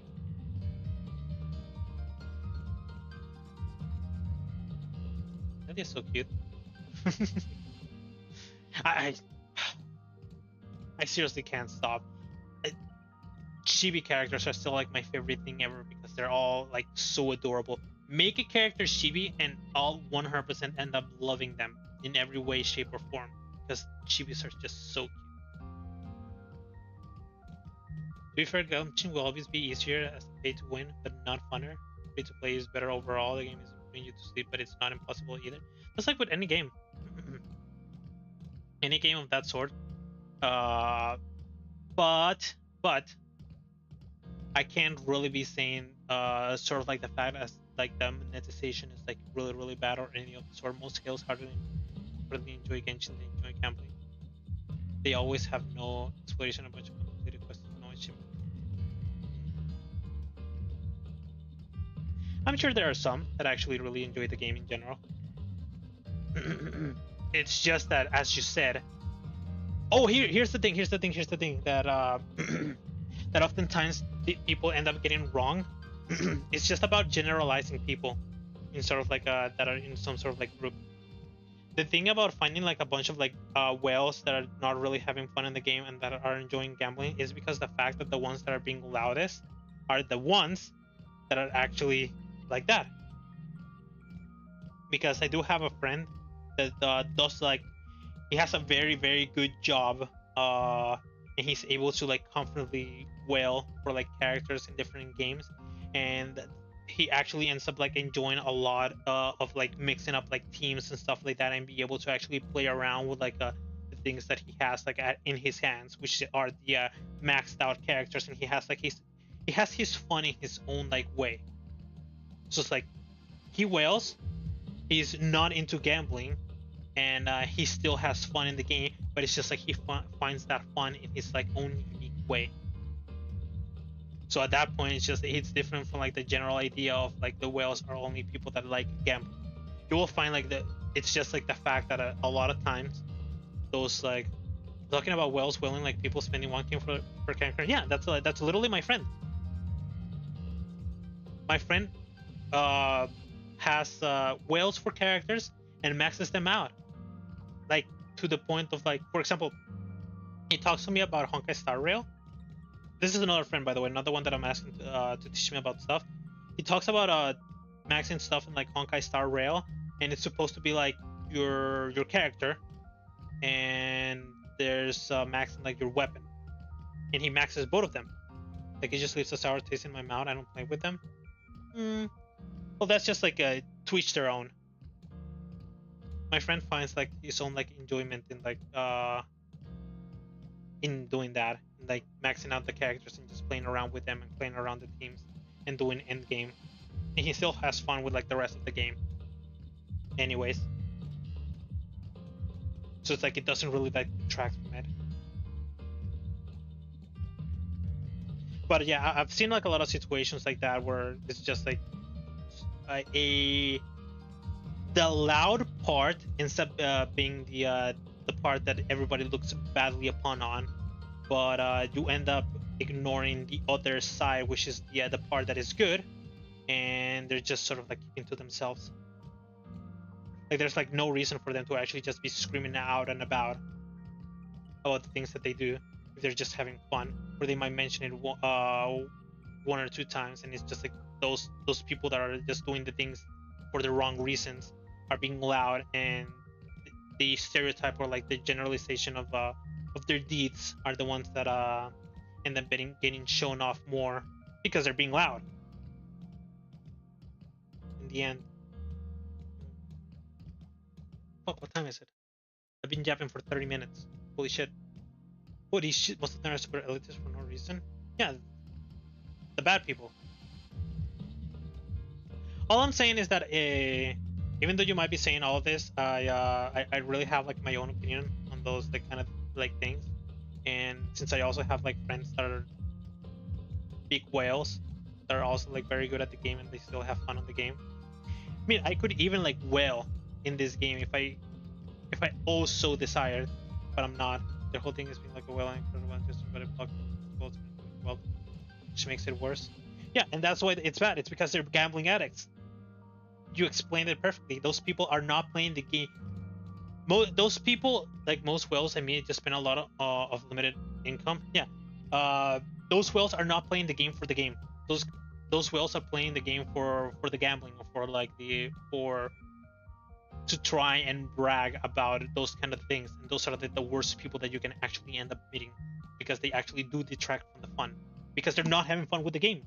The things that they're caring about are not the things that most of the players that actually will end up loving the game love the game. The things that the arguments and the things that they're bringing out that are they're saying oh so loud, screaming into like every other like forum, or like screaming into like other players, are not the things that the other people actually enjoy. They're not like the main things about the games that everybody has fun playing. They're playing it just press this button right here and just that, and then brag about it. And they're the loud people. And that's why I don't care about those people and I never listen to them. I've said this over and over and over again. In case of people, in case of games, and in case of like all of this stuff, form your own opinion by doing it yourself, by playing the games yourself. And do not focus on the loud people. The loud people will always be the bad apples. Always. For like most of the time. Yeah, broke people trying to shit on other people because they think they're less broke has always annoys me. That's why Genshin Wells hurt me. I'm sure there's another side. There's the side of the spectrum where there's whales that are really annoying, and I'm certain that there's also like a free to play, a certain amount of like free to play players that are absolutely unbearable as well. Because if one side exists, then the other side must exist as well. Sort of like as there's red and blue, there's white and black. If there's one, there's the other. If there's light, there's shadow. Which is also one of the reasons that I also don't really go much into like those sort of like forum places. Because whenever they're talking about stuff, it's usually like the really annoying loud ones, the ones that are always just sort of like reverberating. And sometimes those like sort of forum areas like 4chan or like Reddit, and then being more sort of like an echo chamber of a bunch of like people just hive minding each other. They make it their personality to hate free to play and well everything. I also think they should stop flexing paid damage. It feels cheap. But that's fine, right? I mean, showing off damage, at the very least, some of it. Because like that's the entire deal about it. Like imagine a game if you actually put money into it and you actually get nothing in return. If they're dealing like a shitload of damage and stuff like that, then that's good. Because the game is actually giving you stuff that you're paying, they're giving you the stuff that you're paying for. They're giving you power. It also is like fun to just sometimes like see those like sort of like players to actually deal like a bunch of damage or like delete something in the game. Because it feels good. Big numbers feel good. If number goes up, so does the happiness.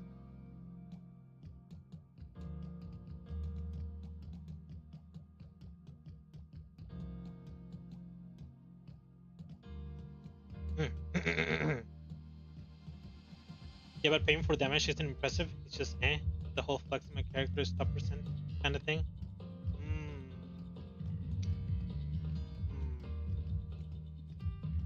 Paying for damage isn't impressive. You don't have to think that it's impressive though. You can just ignore it. You might be getting stuck a little bit too much inside of like their world as not as being a free-to-play player.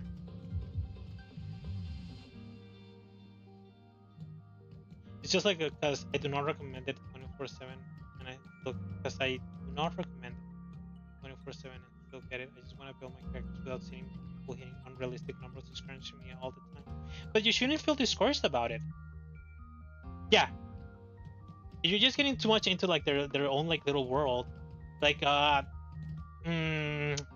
the world of whales and the completely maxed out characters is a world that only they live in, and it shouldn't like matter to you. Well, this is the way that I treat it. It's like the world of them is completely different from the world of me, being a free-to-play player. I shouldn't be expecting those sort of like numbers for me because I'm not paying for like I'm not getting that amount of power that they give you. But it's still good for the game because that means that if you ever decide to actually pay for it, you're actually gaining power. You're not getting left with like paying for literally nothing for the game. Like the game is actually doing good in actually giving you stuff that you're paying for in general. Like if I ever like play like Genshin, I'm not gonna go into like videos. I might even go into like videos of like whales, and I'm gonna see like some sort of like really like strong character and stuff like that. I'm just gonna go like, oh, look at that, that's so cool. Oh my god, he just deleted that enemy. Sort of like that. And I'm gonna be like impressed about it, but I'm never gonna feel like some sort of like feeling of like jealousy or like feeling some sort of like unfair feeling from like those sort of like characters, because it's more power to them for being able to actually have enough money to be able to do all of those things, to be able to pay for them and have like a normal life, and just like showcasing their own thing that they're doing. It's like it doesn't affect me in any way, shape, or form. I also live by like this like own like little like saying where it's just like, if it's not affecting me and if it's not gonna affect anyone else in some sort of like negative way, then just go ahead. Just like how people like bondage, BSM or BNM, BDSM, BSM. I don't know what it's called. Basically the role play.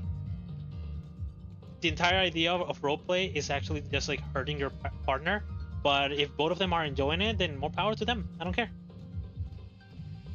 Even for someone who mildly spends for like battle pass, and my numbers are low because the game is entirely luck based, artifacts are everything. That's why I don't like damage flexing, because whether you're lucky or not, plus I don't even make it other people's issue. I just keep getting it shoved down my throat anytime I use Hoyo Lab. Yeah, it's back to the whole thing that I mentioned about the forum thingy. Even though I block the content all the time because I don't need to see how great other people's numbers are while we're struggling. I wonder what would happen if I actually decided to just like completely, if I decided to wail for one character. Would you end up hating me?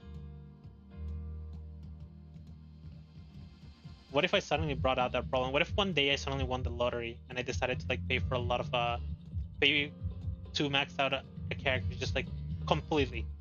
Character, weapon, or their equipment. If I decided to just like completely max it out. because I really like the character, I end up really liking the game, and I decide that I want to like support their company by just paying for it. Would you actually end up hating on me? And again, most people are toxic and they're obsessed with talking about how easy it is. Really hurts me. It isn't. It's torture to do. I've well done a single character and it was right in Shogun. Did you get it? Did you manage to actually full on get her? Or were you just wailing for like just a small amount of power? Were you wailing on a budget? Probably I should just ask this. Or was it unlimited willing works? And it cost me a bit over 150 bucks to pull her and her weapon after I already had pity.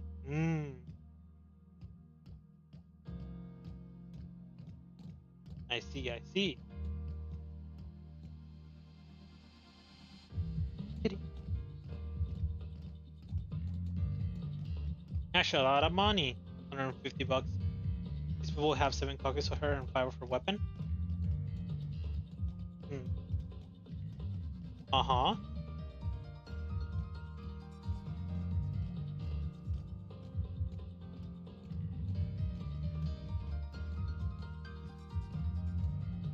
And more power to them. I'm happy for them. And then by that I'm flex damage that isn't given when you buy every fucking resist. I think they just got you. They dragged you into their world. I don't have that optimism to say good for you. You shouldn't be like that, Aaron. If they're able to do it, then good for them. You shouldn't be like that. You're gonna end up growing old and angry. You don't want to be old and angry. You don't want to be the guy that screams at kids when they step onto their lawn. That's bad, Eren. Don't be that person. Nobody likes that person that screams at kids when they step on their lawn. And it's flexing as well as flexing real well. It's probably a bit of a flex. Yeah, it's probably a bit of a flex as well. That's why it rubs me the wrong way. It's fine. They'll be fine. It's fine, Jaeger. They're not gonna do anything to you. You won't die if they keep trying to like flex their stuff. You'll live, probably. Like, look what my money got me. Yeah, it's more power to them. I'm glad they're able to actually gain that large amount of money and be able to actually have a much expendable income and be able to live like a comfortable life. It ain't me, but good for them. I'm happy for them. Maybe it's because I'm way older. Is it cool, I guess, but shut up. Aww. Now I'm gonna make it my mission to become an absolute billionaire. I'm gonna become an absolute billionaire and I'm gonna wail on all of these games and I'm gonna show you. And you're gonna be mad at me. And you're gonna hate me. You just can't be asked to care about it. The annoyance comes from it being unavoidable. I see.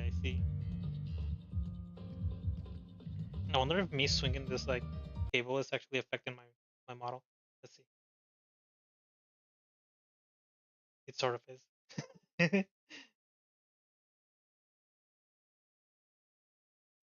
Oh, because all I get is that content on Hoyolab. I mean, the other day that I actually looked at like Hoyolab because I was grabbing some like stuff or like checking some stuff out. I saw a bunch of like gender bending, like sort of like gender bending and color swapping, palette swapping of like some characters. And that sort of content is the one that I really generally don't like because it's just regurgitated content. There's no originality. Gets artificially boosted to the top to encourage microtransactions to swear to God. Occasionally, there's no way every damage flexing close blows up. It has to be there to discourage people and make them microtransactions to believe. I refuse to believe otherwise. The great conspiracy theory has been born now. Hoyolab boost all the people that are actually wailing all the way to the top to make everybody pay for the characters. I will not remotely back off that stance. 99.9% positive those kind of posts get artificially boosted. Are you putting your hat on now? Your tinfoil hat. Put your tinfoil hat on now! Before they actually take your wallet! It's floated away, it's going onto the PC! It's about to swipe the card! It literally would make them money, there's no reason to not buy this bond. Yeah, I mean, if it happens, it happens. I mean, it's not like I care, it doesn't affect me. At the end of the day, I use my money responsibly, so it's like, if other people just sort of just get fucked by it, then I really can't say much other than, well, that sucks for you, dude. I can't do anything about it. These monetization systems have changed like this way because a lot of people have allowed it to become this way.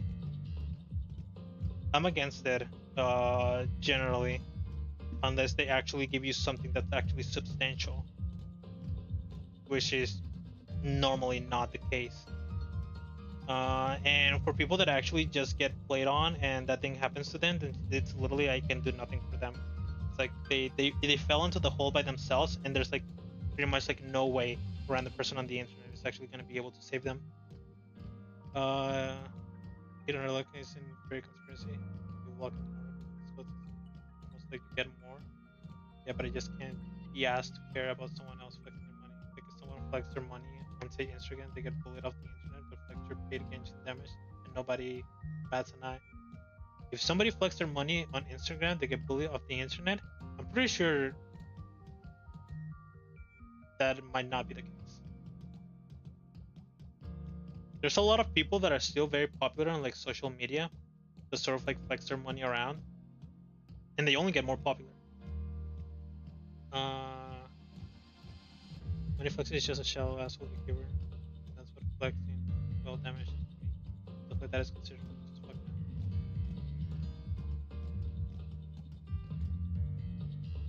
I see. Unless you're one of those like people. What if I was one?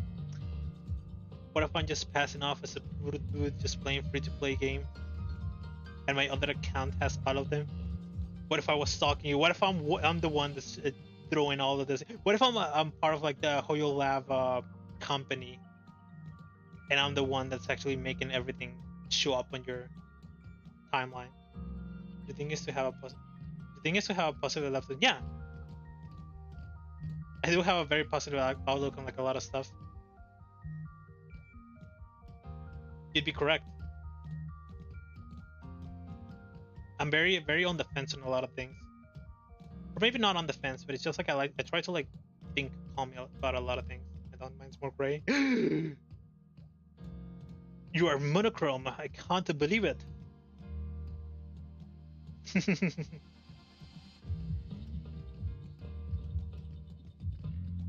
You are a 70s movie. Your mind is probably like a 70s movie. I'm not seeking the good in things. You're seeking hate. I understand it now. You're just seeking to hate on everyone. You get powered by hate. You're the herrscher of hate. But I'm not looking for the negatives.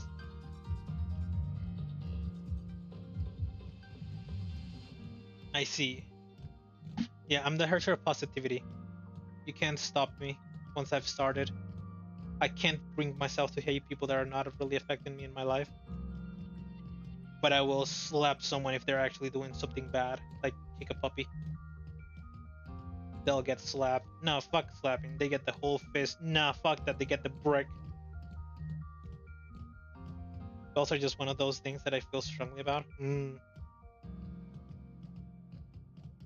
know what might be curious? I wonder if your stance is gonna change later on when you start working. Like if you get a really good job and you start getting like a lot of like disposable income, I wonder if your stance will change slightly about it. Even the ones, maybe you'll still hate the whale. Maybe you'll become more like me, where I also do hate whales that are doing it just for gambling, and then they're pointing out things that are not supposed to be like the fun thing that there is like in the game. But for normal whales that are actually just like you and me, but they just have like the disposable income, I'm like completely fine with those. I'll never be what's considered a whale though. I'll be a dolphin. I am almost a dolphin right now. Give me a flip, dolphin. What if you're, instead of a dolphin, what if you're more like a seal? Maybe you're just a little bit more chubby on the money side. People shut up about it. Great. What if you're more like a shark? Huh? Like you're spending and you attack people with it. Throw money at them. Become the shark. Your teeth are your cash money. All of your different cards that you have on all of the banks. Like my ultimate goal is for whales to shut the fuck up.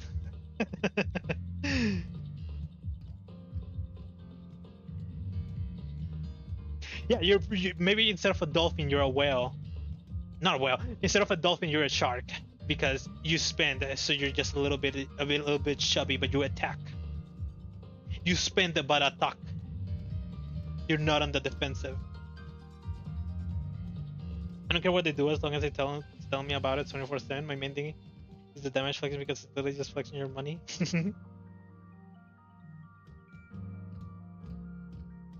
Oh man, yeah, that really sucks, man.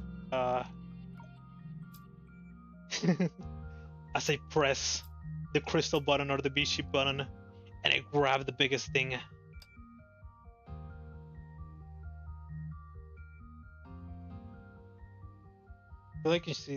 I feel like you can see that a bit.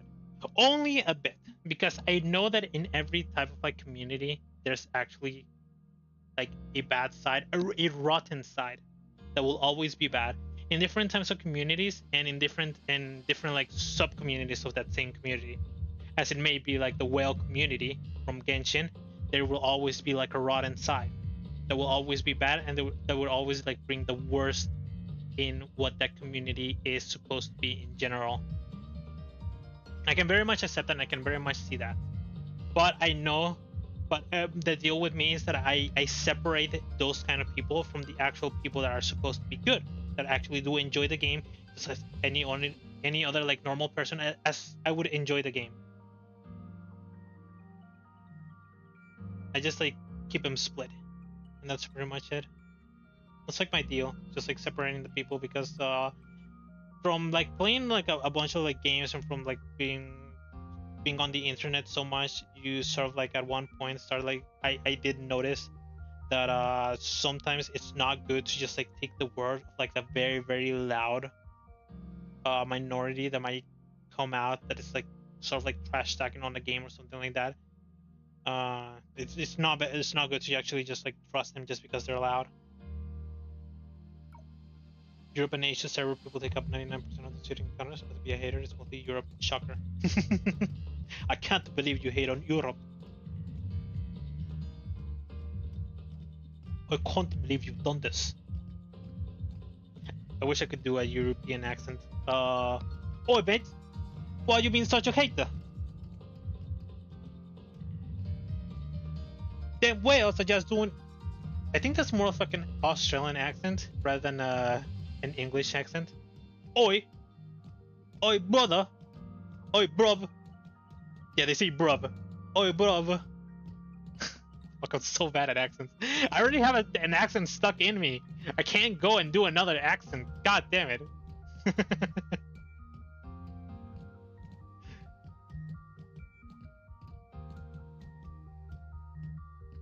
What else did they say? I know this one's like supposed to be a bit of like a joke within them. What server are you on, by the way? NA? The American server. Like this game has Southeast Asia, Japan, and then a server for the Americas. And I'm on the America server. Corelli, what did you think about this? 一時期カレンダーの月曜は日曜プラスに変えたけど役に立たなかった。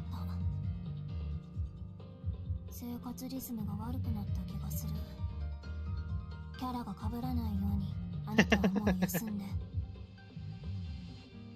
先延ばししない人がいるなんて、それで効率が保てるの？Really? もうできたの？じゃあヘリアをどこかに連れてって。私はまだ仕事があるから。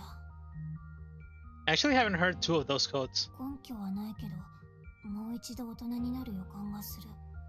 早く実現してほしい。すごいパワーを持ってるはずだってよく思われる。ステレオタイプ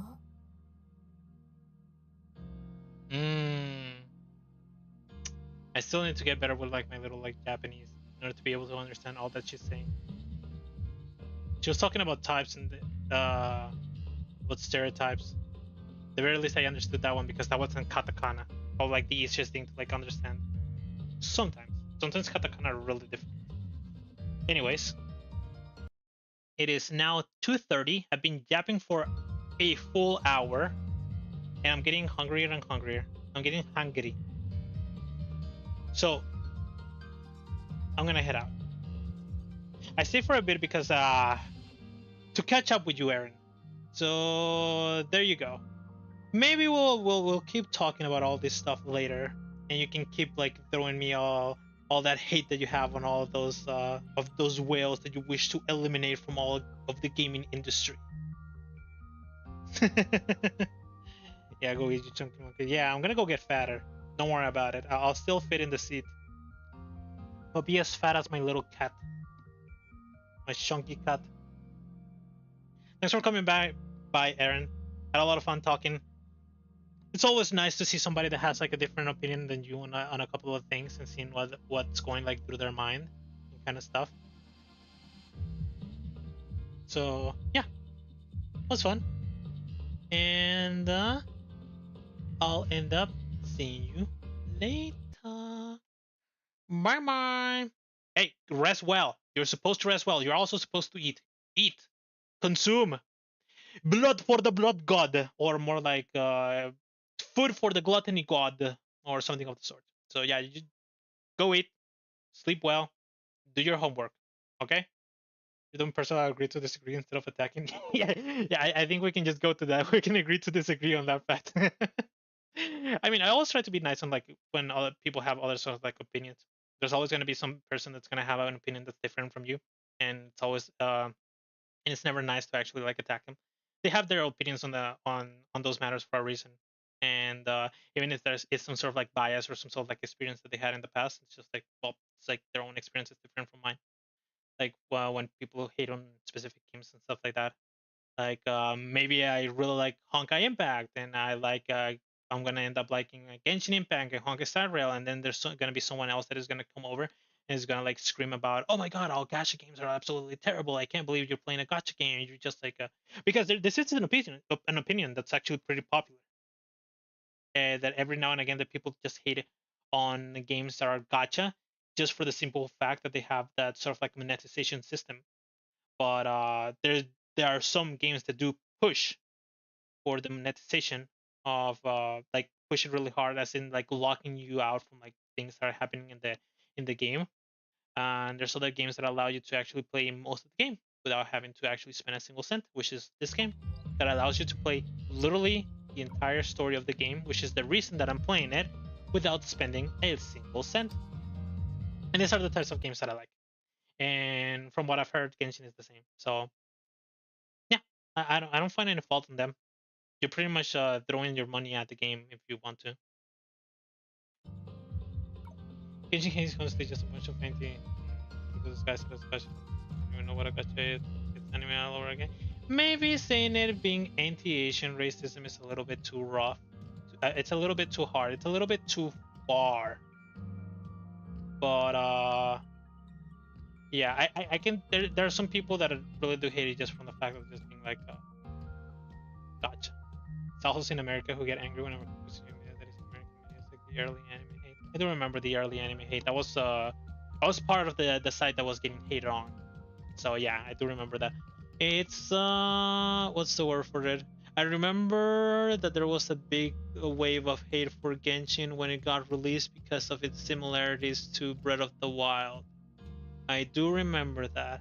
But what some people do not understand is the fact that no game is inherently 100% original, and that it's very, very fine for a game to actually find inspiration and take mechanics from other games, as long as within all of the game that has already been released, or in the future of the game, it actually finds its own unique path without being just a blatant carbon copy of the other game, which Genshin has 100% become, as what I've seen. Like, for example, I'm sure a lot of... Dude, you just got me yapping again, I just noticed, but this is the last thing that I'm gonna say. I'm sure that a lot of people might actually know either about shooters or fighting games. And you can see that in shooters and fighting games that they often take mechanics from other shooters or fighting games and incorporate it into their own game, but they add like their own little spin to it. And that's what's good. Just becoming an absolute carbon copy of the other game or of the modes or mechanics from the other games is what's bad. I think, but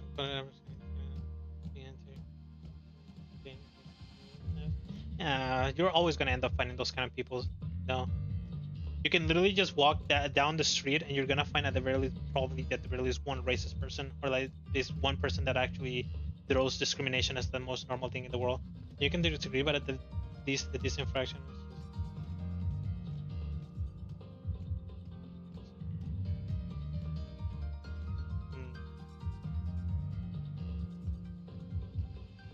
Okay, loaded.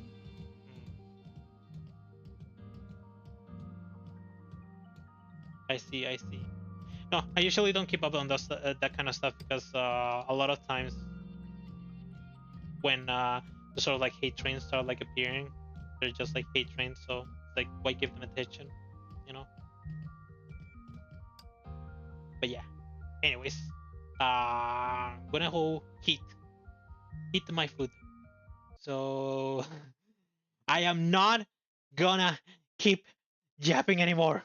I will stop myself right now. I will not say another word. My stomach is grumbling.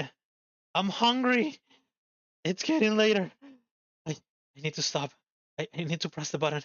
But my mouth, it doesn't stop. It's not stopping. Help! Yeah. So you have a good night when you sleep. Yeah, you too. Have a good day, Aaron. Bye-bye. Bye.